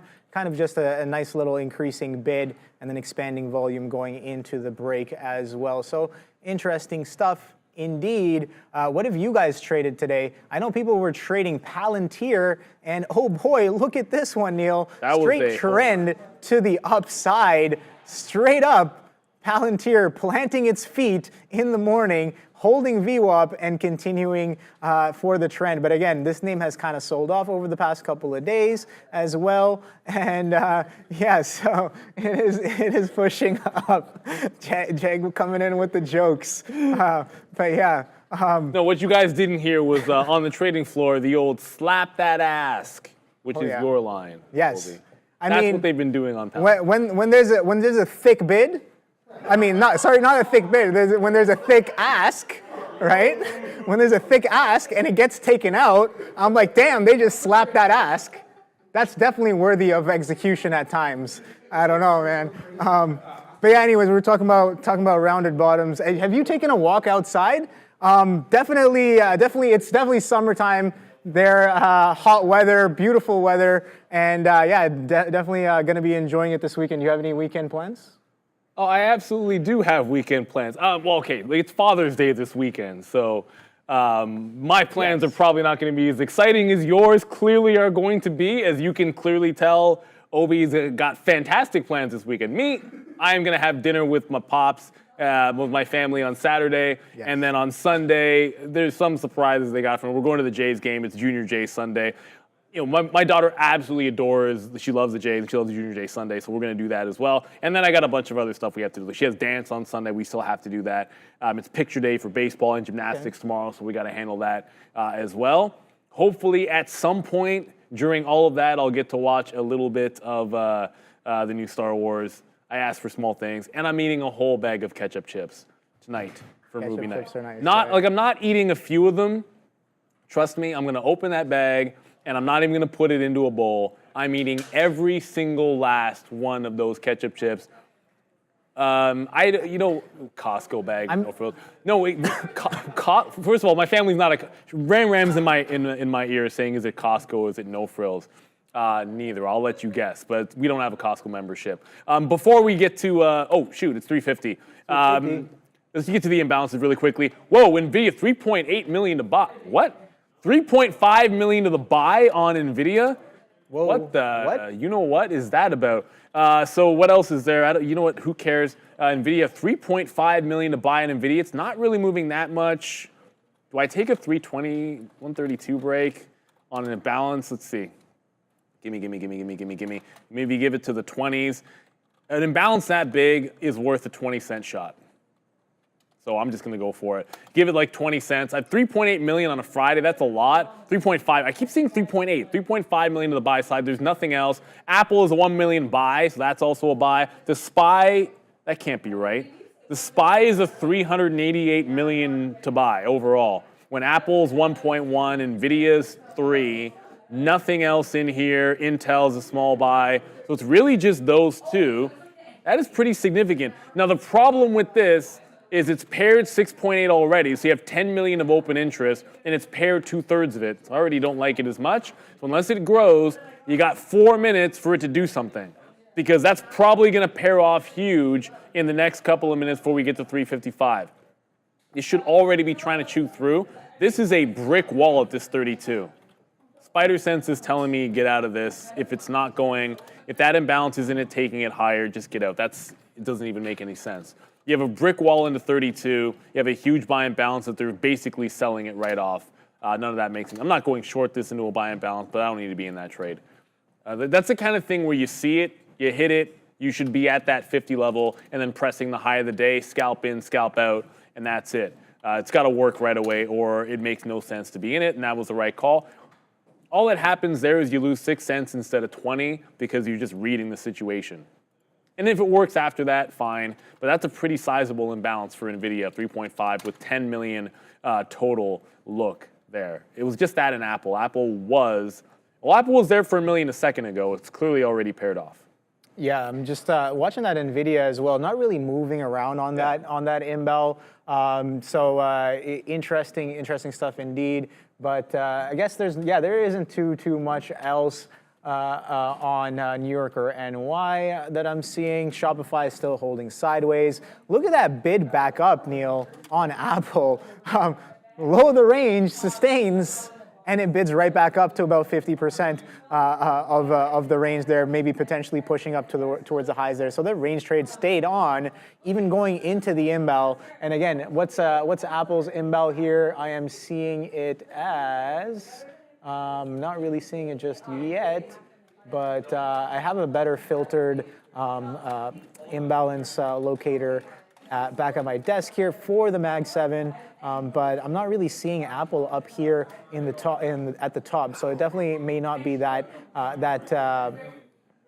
big. Obi, they're So selling the what's going living crap out of this 132 level. This is really bizarre. This is really bizarre on Nvidia. Okay. Like you have that big buy and balance, and it's not like it's random. Like they've been selling the 130. Yes. Yeah, you know what? Like every now and then you look at the imbalance, and Hey Davis made a really good point. He's like, he's like, this is why I need to see the trader. I have no reason to be in that Nvidia trade. I had a reason to get into it, but remember, you're getting into it late when you're a human trader, and algo makes this trade here and can scalp it into that level. By the time I'm realizing what's going on and getting to that level 2 because I'm not on the stock, I'm punching an even dollar break looking for the push higher. But when it doesn't go right away, you zoom back out and you realize that they've been selling 132 the entirety of the afternoon. So into that imbalance, if they're still selling it, that pairs off, you could be back in view of. I'm not shorting the stock into a massive buy and balance. I'm pretty much never doing that, but sometimes the best thing you do is get out of Dodge. Ike Anderson, a few people have kept saying buy the Penn dip. I actually didn't realize Penn did this today. Because I promise you, if I'd known Penn was down 10% and double bottomed at exactly $17, I'd have been long 17 and 17.5. Down 9% and getting its you know what. After it looked like a good long just a couple of days ago, double bottom here, higher low off of VWAP. This looked like it was going places. And all of a sudden, rejection at the big 19 level and right back down. That's a big fail for Penn. But let's see. I'm just going to track NVIDIA. I just want to see what's going on with it. It's still holding 130, 180. So, yeah, it was probably a good out. At this point, I'm expecting, I want to stick around at 355 before I head on up to the desk for the market recap show. I want to see what happens to this number at 355 here. NVIDIA went from 3.5 million to, oh yeah, look what you don't see here anymore. No NVIDIA. Yep. Paired off 100%. Yeah, nice try, NVIDIA. See? We might have made the worst, I'm only laughing because Apple's right back at the same level. And we might have made the worst possible exit here on Apple for a small hit, but at least we got out of Dodge on NVIDIA for what probably could have been worse. Apple right back up to the top. Yep. If you don't like 211.30 on Monday, then you haven't been paying attention to Apple this afternoon. 211.30, triple bottom on Apple. It's not going to go green today. But yeah, I'd say it's holding the line down here after that pullback a couple of days ago. 211, that's 211.50 yesterday, 211.30 multiple times in here today. That's a pretty significant level. You always like those big consolidations after a monster move up and a retraction. And Apple's showing you one here. I got to get to the desk. It's been an absolute wild one, but stick around. We've got the aftermarket recap show as usual. I'm at the desk with Adara. We're going to go over some questions, just get them in. We'll have a little bit of fun. We'll go over some trades, probably talk a little bit about NVIDIA and why there's now a gigantic size on Apple at 212.50 for reasons. There is. Trust me. And we'll have some fun with it. So we'll see you guys all at the desk. I'll leave you, Obi. Thanks for filling in for my man Sean. We'll see you next week. Yeah. But I'm going to head on to the desk. Thank you. Appreciate that. Everybody, happy Father's Day as well. Although I'll say the same thing at the desk in 5 minutes. All right. So yeah, it's been quite a wild day today. So with only about 4 minutes left, I'm going to quickly review my trades, what happened today off the open during the midday, and then maybe some more during the late day session here. Again, I think that somebody in the chat was saying, "Oh, market is dead after 10 o'clock." Well, I don't know, man. Maybe you're not looking close enough, or maybe that playbook is not as developed just yet. So there's always opportunity, in my opinion. Just got to get a little gooder is always my thing here. So yeah, let's see what we did off of the open there. We talk about that Nvidia trade off the open. 130 break. Does a lot of volume at that 129. I can definitely be getting involved on the lick grab of the pre-market low. Breaks that pre-market high, or with some breaks that 130 as well. 130, kind of that double top consolidation. Yesterday's highs there, breaks it in the pre-market, trades down on lower volume, and then breaks it again in the open session. So definitely looking to exercise on that price action there. Gets up, starts holding the trend with a lot of volume churning, so we kind of add on the way there, and a bit of euphoric action pushing up into the 133. So I'm like, all right, thank you. That's kind of good for me right there. Attempt an add again. Maybe not the best decision, but when it comes right back in, I do take the whole thing off. Nice little reversion though, off of that 133 failure to follow through, all the way back down to 29s, where we saw all of that volume kind of churn, and yeah, reverted right back up to the highs there. So Nvidia was quite a ride there. Again, giving both opportunities for longs and shorts. Now Shopify, we talked about this one as well. Shopify, nice strong trend throughout the day, and then when that trend kind of breaks and cracks, just looking for players that may have been offside. This was an aggressive trend off of the morning opening range high break as well. Take it down for a reversion to VWAP as well. So I guess the last one, Apple, I did have just a bit of a range trade. I had intended it to be a range trade, but then it did break down with a flat bottom break, lower highs coming in, take it onto VWAP.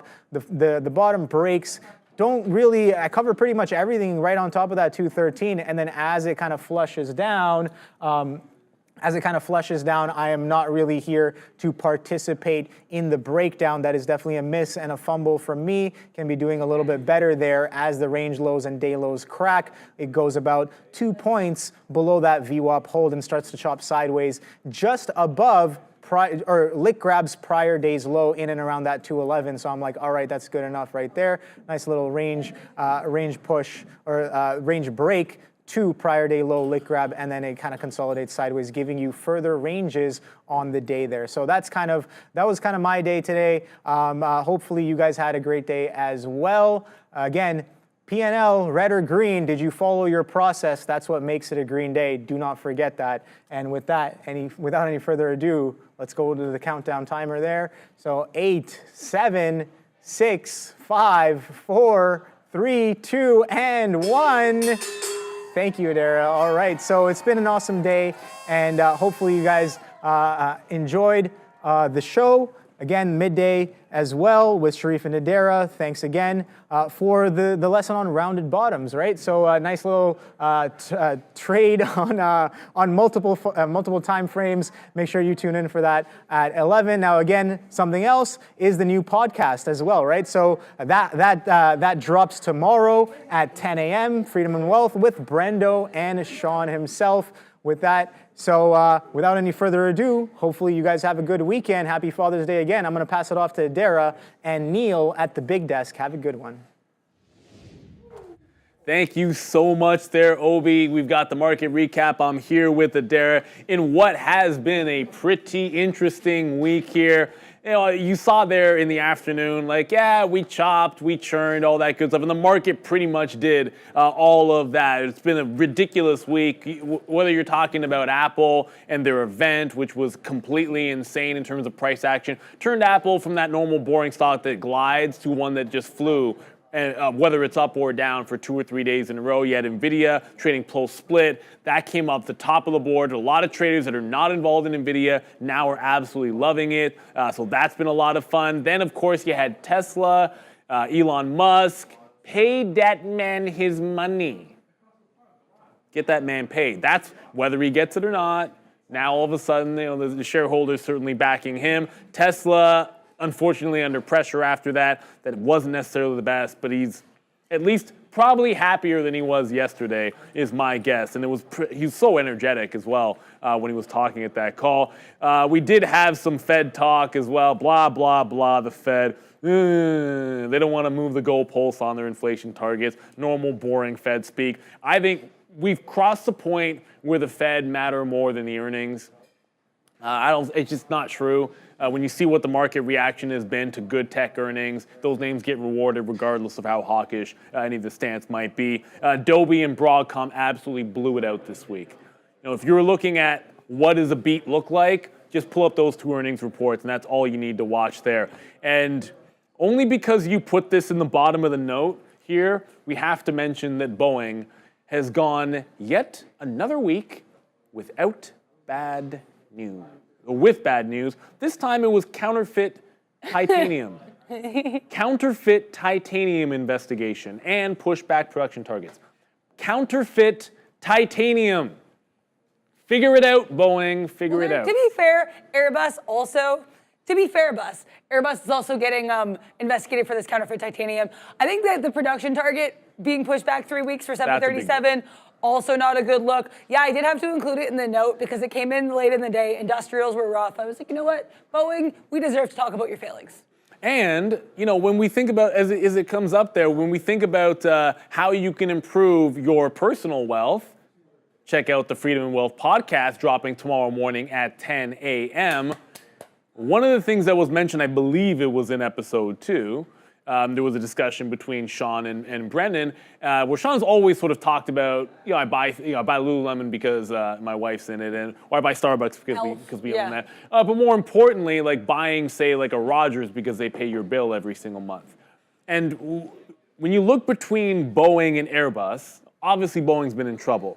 But I've heard multiple people I know that travel a lot because they're coming back from the West Indies and they're coming up to Canada or US to Canada, all that kind of stuff to visit family. And they've actually considered, do I even want to be on a Boeing jet? If it's a Boeing jet, do I want to be on it or not? When people start asking that question and there's only 2 options, well, it's not just 2 options to fly on in terms of the actual jet. There's 2 options in terms of stocks that you can own in that situation. And one of them is not like the other. So with that review, I want to get to the sector recap because trading was really good today, so it's a good mood, but man, this didn't look really good. And when you look at the breadth or lack of breadth in this move, silver and gold did really well. So if you're into the metals, fantastic. The top ETFs today, can't make it up, silver 2.2%, GLD 1.3%, GDX 0.8%. If the Qs are in there at 0.5, if that's heavily skewed towards a couple of really strong names, I'm looking at you, Broadcom, 1738. 1738. Hey, I'm like, hey, what's up, hello? Splitting in a couple weeks, I don't know. You can do it right. Me, I have a problem that I only know the dirty version of things. Yeah, because the dirty words come up in like I didn't even make this there. up. I'm not making it up. A second ago, this was at 1738. That's the reason we shout out some Fetty Wap there for you. But it's not all roses. Wheat's down, FXI's down, TAN got its butt kicked, XBI to the downside. Uranium's still making that pullback, and I want to go to this URA chart for the daily chart just for a quick second because I've been mentioning this one. Failed that breakout at the high. Well, I was looking at a weekly chart. Let's stick with that because I was analyzing it on a weekly. So you tried to close above the high in the weekly. It did not. So my condition for the break had to make a close above, could not do so, fail underneath. But that trend starting to come back in. It's not there just yet. I think one more week and you could pull back into this 327 or the 27 level. If it can bounce there, I think URA looks good on a pullback trend. One of my favorite things about taking a dip buy on a weekly or taking a breakout on a weekly is you're not generally getting wicked into it like, ooh, but it broke the high, so you're long. No, you're not. Didn't close up there. So no worries about it. That's something Michael Noss will talk about all the time. So I still think there's some upward momentum in this name. You've just seen with the Apple report, not the Apple report, the Apple presentation, you're not running these devices without more power. And then you're not making all these chips and having all these data centers without more power. Power, power, power, power, power. This entire AI revolution is going to be based on power. And everyone's talking about fusion this and alternative energy that. I just still think there's going to be a place for nuclear and all of that. So I think uranium can hold its upward trend. Nice little dip buy opportunity coming for that particular name. However, today, I wanted to go over some trade review. Yes. And specifically one thing, and I'm putting you on the spot. I'm going to put Adara on the spot because she doesn't know I'm going to say this. There was a moment today on Tesla where we were both in the same position. We were. You did not know this. I didn't. And I didn't. I put something in the chat about it, and I'm pretty sure you didn't see it or you would have said I think something. I responded to it on the show, but I think you weren't in your chair. That is possible. Yeah.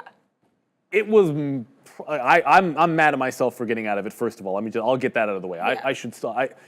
I kind of made a mistake getting out of this trade. We can own up to that. It was profitable on it, and it was a good short. But if you looked at what happened in Tesla today, it was clearly they got what they wanted, they gapped it up, and then it went right back to selling off, which it had been doing the last couple of sessions. And it looks like a pretty good stair step to the downside. 190s failed, then 185 failed, and then we came into today, and then you had this big $180 level, and when it failed underneath, you turn a support level into resistance. I was short underneath that trade.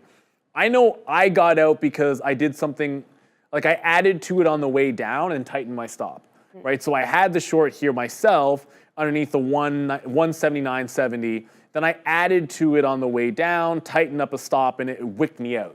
Oh, okay. Because I wasn't giving it to the original level, which I stand by usually. If I'm going to average up into something, I'm not giving it to the original risk. Yeah. Because I feel like that's a little bit reckless. You end up losing too much money. My question to you is, you had it dead to rights. What was your thought there? Because you had basically a perfect entry off resistance, and it did reach almost the low. Thank you. And I actually did get back in, too. I want to clarify. But so the reason I got out in the first place, though, which I want to talk about, and I feel weird about, but I kind of stand by. So initially I got involved 172.19 or 17. I picked that level because that was kind of the bottom of these lower highs and lower lows we had forming from that 172.60 to 172.20 range. I was like, oh, if we get involved at the bottom, then if it breaks and I don't get higher, then I'm good to go. And the plan was to add at 172.50s. I ended up adding 172.45s. The reason I got out was because I wanted to see a stable low 60s. We did stable low 60s, but I just wasn't seeing anything I liked. I didn't love my initial entry point, and I got a little bit too in my head on it. De-risked half of it, 172.42, so lost a couple cents on the average, but then I ended up making money on the rest of the position because we got into that 172.10, so ended up being flat in the position. Then I got back in because I saw some more confluence. My thing, too, is I initially got involved in the position pretty much only on a chart basis. I feel more comfortable when I'm trading the book. Right? So when I see stuff in the book and the tape that I liked, again, that's when I felt way more confident getting back in there, took more size, continued to scrape the bottom as we got from like 172.20 to 172, would add, subtract as we got in there. Kind of the same way I played the Nvidia breakout, but to the downside. And then we got out below 80s and I got out. That was kind of so I was able to redeem it a little bit. But yeah, I think the issue was just the mental for me. I started to OBL was talking about the mental. The mental wasn't there for me in the first trade.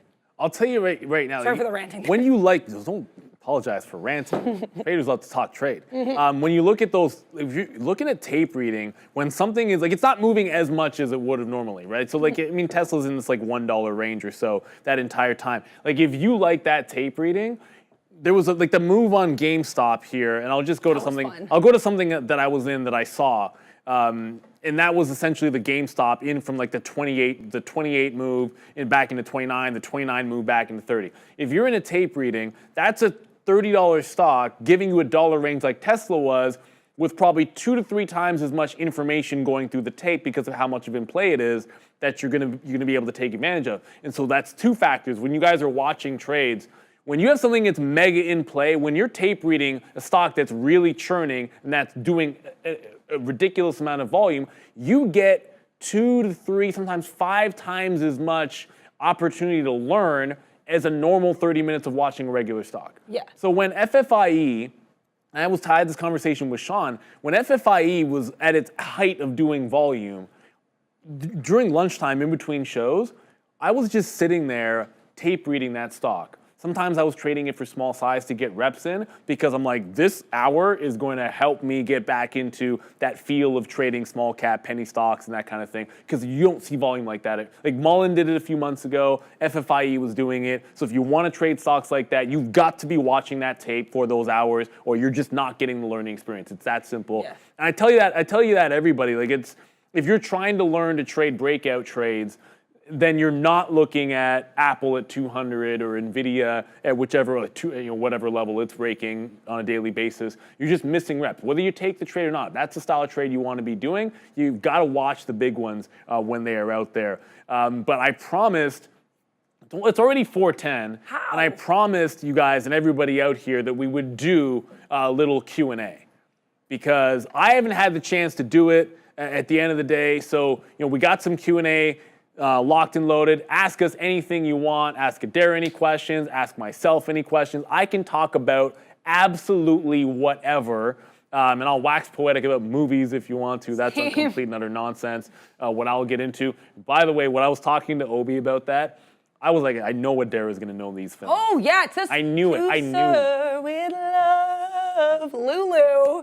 Should not move over Lululemon. That was the OG Lulu. That was the original. Yeah, that was the original Lulu. So for anyone that doesn't know, there's a famous singer that plays in that movie. And Sidney Poitier is an absolute legend. It's just an unbelievable legend. Like, I grew up with my pops, showing me his movies. The guy was just ridiculously good, versatile. If you don't know who he is, just think of like Denzel. But back when he was basically the only trailblazer. It was a good one. But let's see what we got going here. Do you guys have a Catalyst Trading? Here, I'm going to put you on screen. Can we do that? Yeah, we can.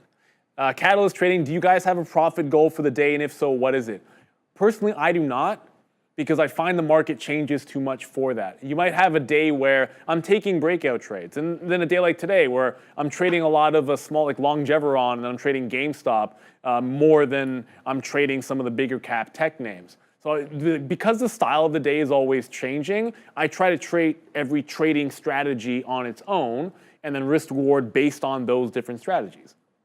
So it's impossible to have a target for that because I don't know if there's going to be a breakout trade that day. There was a run, and I remember saying this on the show, where like breakout setups on Nvidia were like 13 of 15 for me over like a 3-week period. And at that point, that was my best trade, so I'm putting the most risk toward that. But it didn't set up every single day, so I can't really have a daily target for a trade that I don't know if it's coming or not.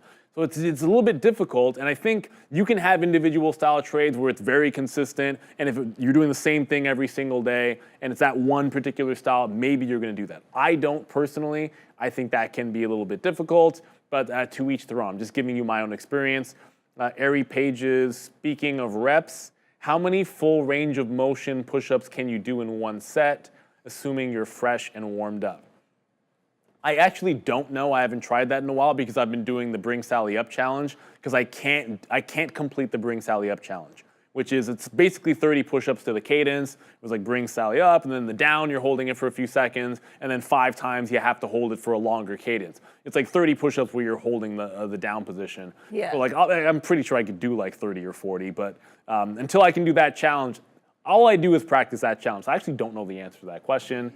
I don't know if you want to answer the same question there. Speaking of reps, like, what's weird, at Real Trading, they'd have all the offices worldwide. They used to do these conference calls where it would just be like the lay of the land. Maybe like it would be sometimes a compliance or new keys that we have or gateways. All the managers would come on there. And you always knew the call was wrapping up because there was this one guy in Europe who owned a trading floor in Europe, and he would ask one of 2 questions that signified the end. He'd either ask whomever was hosting the call how much they weigh or how many push-ups they could do. Okay. And then the second, I won't say his name, I don't want to call him out, Piotr, but it's just he would ask that question, and then like, yeah, the conference call is over now because he's asking the silly question. That's a good way of like just showing it's done, yeah. Nice. So how many push-ups can you do? Apparently that's what they want to know. So I can do, so the thing is too, is how I do my workouts is I like to really do things in sets. So I'll do like, usually, this morning this is what I did too. I do like my leg workout, one leg, like 20, 25 push-ups, other leg, 20, 25 push-ups. I don't know like full range of motion, but I don't do the knees. I do like the full on. So yeah, like 20 to 25. Sometimes I can do more. It really depends on the vibe, but I work out at like 5 in the morning. So boom, that's what I like to hear. Where's the bang for that? Boom. A little bit of everything. Team Bait, PJCT. No, I do not. We just have fun reading those ads when we had them out there. Robert Vital, you're planning a trip to Canada in the middle of July. What should we do in Toronto? It's going to be hot. In the middle of summer, I'm trying to think when I don't know off top of my head when the Jazz Fest, what festivals will be on in July. You're going to be too early for the Caribbean Carnival, that's for sure. Oh, yeah. If you're doing the touristy thing, like everybody's going to come here and be like, if you've never been to Canada, you want to go up to CN Tower. I always tell people this. If you've never been and you're maybe not coming to Toronto again, then yes, it is worth going up to CN Tower. If you're here all the time, it's probably not the first thing to see. I think Casa Loma's pretty cool. I always tell people that's if you're into good architecture, that's fantastic. I think if you can just spend one day in the weekend chilling out like King West or something like that, just make sure you get a patio in. There's fantastic food everywhere. You don't necessarily have to go out and make extravagant plans. Like you can just walk up and down and find a place that looks interesting out in King West, which is pretty cool. I like to hang out there a lot. Nice. I'm a big seafood person, so I tell everybody you got to go to Rodney's. It's the best seafood place in the province, in my estimation. Really? Okay. You never been? No, I haven't been. I'm taking you to Rodney's. Trust me, we're going. Excited to go. We're going to Rodney's. No, we actually did a Trader TV a few months back. Well, maybe it was like a year or so ago.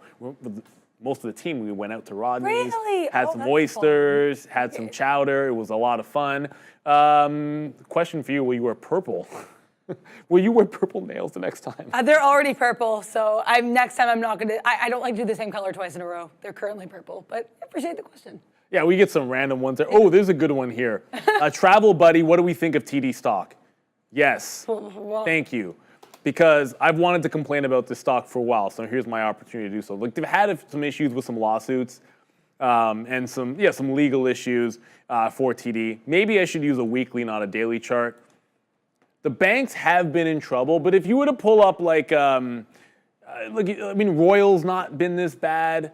CIBC's not been this bad. TD has the biggest exposure to the US, so I think that distinguishes it a little bit, and it's why I've liked it in the past. But it's running into some trouble and not holding on to the levels that it did before, which is down around this $54 level. These are in US dollar prices. I mean, I own it in Canadian prices. I'll do my best to look at a US chart for you. I think this is still in the midst of a downward trend. Anybody that looks at these crossing moving averages, well, ever since it had its weekly chart death cross in here, it just continues to fade. So it doesn't look good at all. I don't know why this is cutting. There you go. It's kind of cutting it off here because that's weird. There we go. That looks a little bit better. Ever since it had that death cross, it's just continuing to flush. I think you're in the last ditch of support on the weekly here, and it is not a time to buy this stock. There are better names that look a lot better in the Canadian space. That said, I'm looking for this first sign of a rounded bottom. And if it does that, on the same level, putting in a couple of higher lows and regain that 50 period or 200 period moving average, I'm waiting to buy the stock. I own it myself, but I'm waiting to buy it. I was going to buy it at 54. I'm going to be very, very patient with it. I think you just have to let it get out of this downward trend. It's got plenty of room to catch up, which I think is fantastic for it. And long term, I think they're going to be fine. I know people that work there, and they're pretty cool. As well. They're a big sponsor of the Jays. I think they take it a bit too far at the stadium because we're a blue team and there's way too much green. There's a lot of green going around there. What else we have going on here? We got Matt. That's a good one. As a Canadian, what do you and other Canadians view as the best of breed Canadian bank? That's a tough one. I feel a lot of people will just simply say RBC. Whoops. Oh my goodness. I have to actually type Royal Bank of Canada.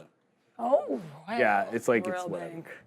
No, a lot of people, and again, you're asking like what do most Canadians think? I'm just one Canadian. I can tell you there's many that would probably tell you Royal Bank.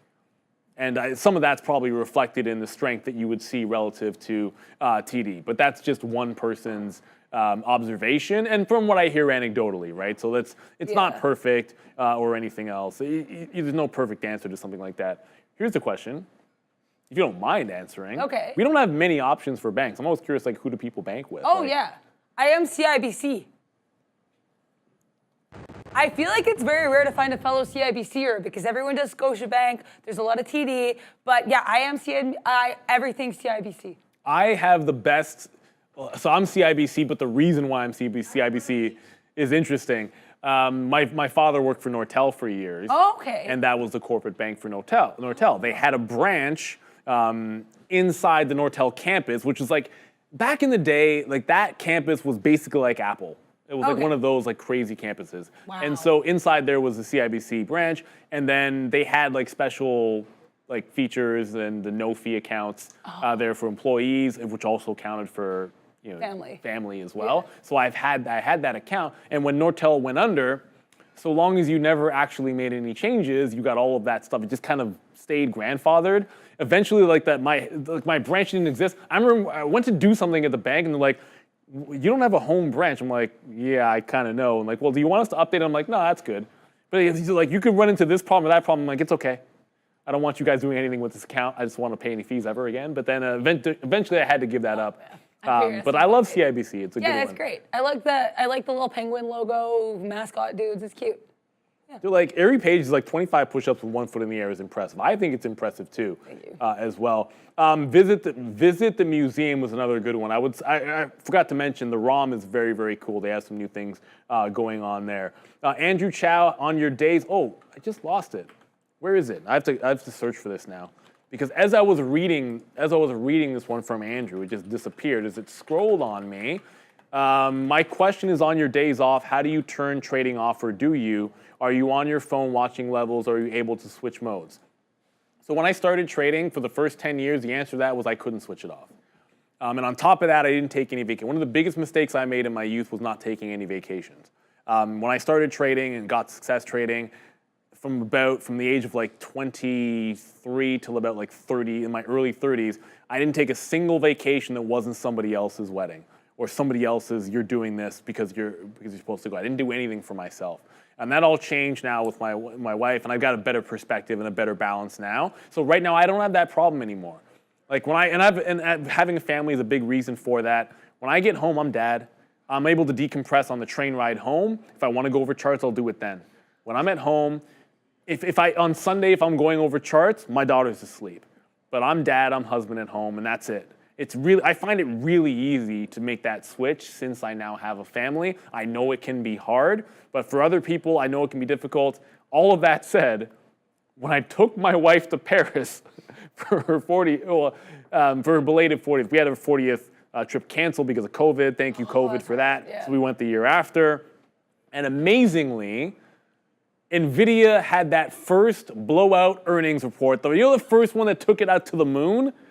Yeah, we were in Paris for that, and we were at dinner, and my wife gets up to go to the bathroom, and I'm pulling out my phone and I'm checking the Nvidia earnings because it was like that big, massive $2 billion revenue, all that stuff. I couldn't help myself. I own Nvidia stock. What do you want? Everybody was checking it that day, so I think I get a pass for that as well. What else do we have going on here? Dell-off, I would not buy SoFi at this personal price in my personal account. Nope. Downward trend is ugly. I don't want any piece of it. It's a bad look on the chart. It's a really bad stock. But I'm going to ask Adair a question if you guys don't mind. Okay. Because when I saw that, my first question to you, you're young, you're learning the markets. And you don't have to answer this question because I am putting you on the spot. Okay. Do you have an investment account? So yeah, I have a financial advisor that I use for that. But there are certain things that I'm like, we're going to have certain conversations now that I know the market more. I'm like, there's certain things that I know I'm involved in that I'm like, so yeah. That brings me to my second question. Is there something that you've seen, and now based on what you've learned on the show, specifically since being here, is there something that you're like, I want this in my long-term account because of what I have learned since I've been here? Just to put you on the spot for one name. You can say anything. Yeah, I think that's a really good question. And I think the thing is, too, I think it's a bit harder because my personal style is so short term. There are things I'll think about it, but I'm like, I know I wouldn't necessarily be able to hold that for as long as it deserves to be held. That being said, Starbucks, I haven't looked at it in like a couple weeks, but I know Starbucks has had a nice little recovery. That's one that has piqued my interest a little bit. There's quite a few names that I can't think of any like off the top other than that Starbucks, because again, a couple weeks ago, I thought there was a decent recovery, but now I'm like, maybe it's, Oh my goodness. You know what? Usually, it's always frustrating when there's a line on a chart that's been there for a while that gets drawn on a chart, and you leave it up, and then there's like a bounce off it that's that clean. You're like, oh yeah, there's that line that got put there for some reason. No, but when you have something like that, there's never, if your time horizon is long enough, there's never a bad time to buy and hold. For sure. I think that's pretty impressive. And at the end of the day, as long as you're learning, I think that's going to be key. Some of the questions I'm not going to. Thoughts on TSM? Anyone have a six-pack? Oh, I should mention this. Next week, there's a holiday in the middle of the week next week, everybody. It's Juneteenth on Wednesday. So I'm going to say it now, and then we're going to say it again on Tuesday. We're here. Trader TV is here every single day the market is open. Wednesday, we will not be open. It is a day off for us, and I will not be doing anything but going hopefully to Canada's Wonderland. Oh, fun. Do you have any plans for the day off? I need to get some errands done, like things that are, usually open 9 to 5. There's a couple, I think I need to like refresh some IDs or whatever, so that'll probably be doing then. Maybe get some writing done. Maybe try to make some plans with friends. I know I have one friend who doesn't work on Wednesday, so I'm gonna have to hang out, maybe see how that goes. So there's a question, what's your wind down routine? Like how do you, look, you obviously have energy. You're active, like you're working out in the morning, you're writing in your off time, you're doing everything all day long on the show. Literally, she does everything around here, like Brendan does.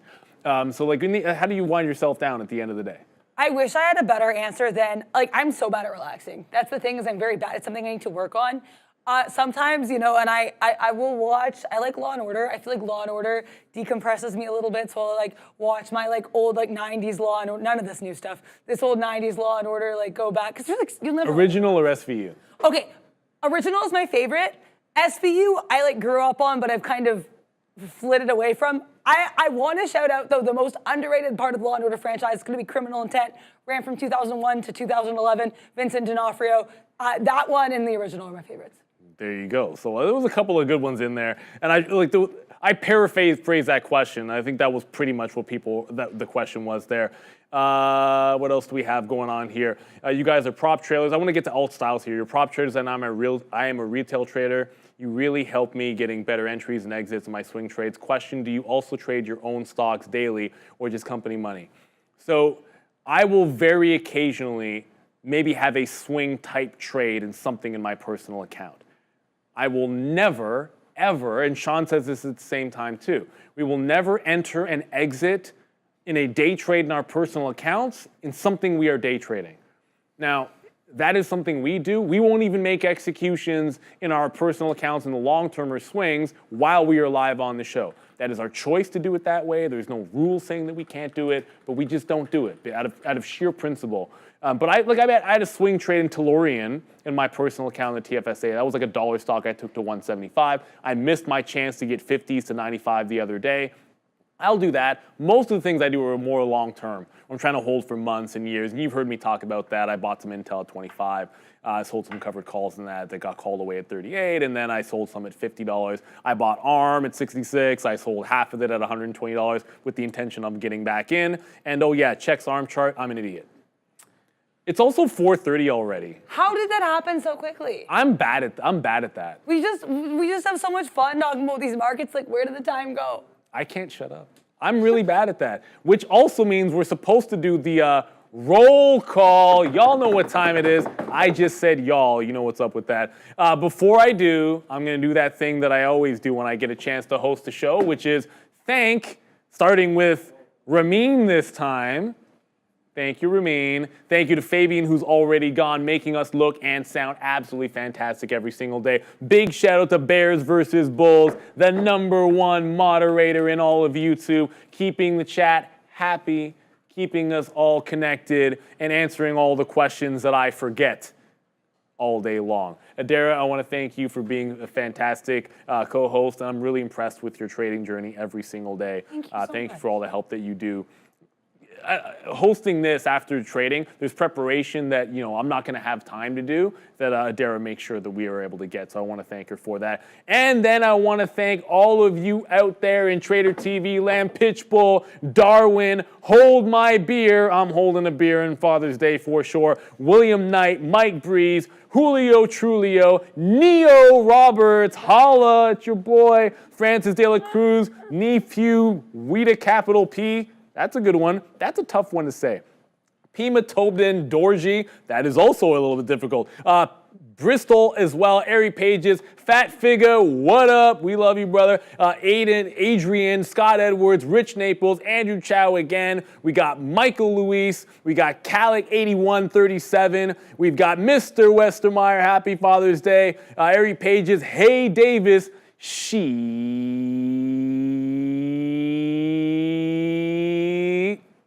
You know what I'm talking about, because that's my man, Clay Davis, right there. We've got also Matt Allen, Benson as well, Team BJ, PJCT, Neil MacArthur. You may spell it with an I, but you're still a good Neil in my books. Ooh. Asian Crush, Julio Trulio, French Toast 999. Now I want that on Father's Day too. We already got Airy Pages. Diet Soda in the chat. Aaron, Scott, Matthews, what up? Peanut, Sherry, Punjab Stud Farm, holla at your boy. Derek Thompson, On the Blockchains in the house. Jer Luis, Ike Anderson, Ramen Boo, French Toast again with the LOL. Akil Bay as well. Thank you to everybody out there and to every single father that watches the stream, and to everybody out there, first of all, make sure on Father's Day you give your father a call, tell him how much you love them.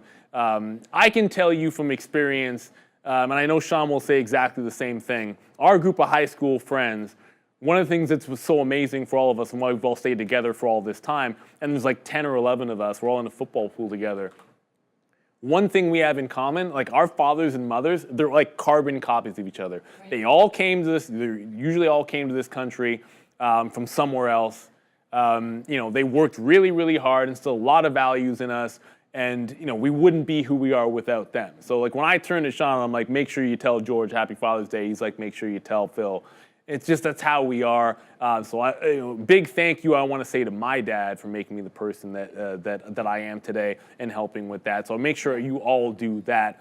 Enjoy the day if you are a father. Make sure you sleep in. I'm having a big old bag of chips and a beer. Oh. If that doesn't float your boat, just make sure you have a lot of fun. The other thing you can do is check out the podcast that drops tomorrow morning, where I'm sure there's going to be some fantastic messages as well from Brendan and Sean. Scan the QR code below. Episode 3, it will be a banger. Last but not least, I forgot to say this, next week is the semi-annual rebalance of the S&P 500. And we didn't say this on the show. So roll over your futures contracts. But Friday isn't just Roaring Kitties options expiring. It is triple witching. It is the S&P rebalance. There are going to be big imbalances. You can expect a little more action all week on the close. It's a big deal for the trading floor. It's a big deal for all traders. So we have that to look forward to. Make sure you're tuned in and locked and loaded. Get plenty of rest over the weekend. It's going to be a big week next week. And with that, Adara, thank you. Everybody enjoy your weekend. We'll see you bright and early Monday morning. Happy Father's Day, everyone. Happy Father's Day.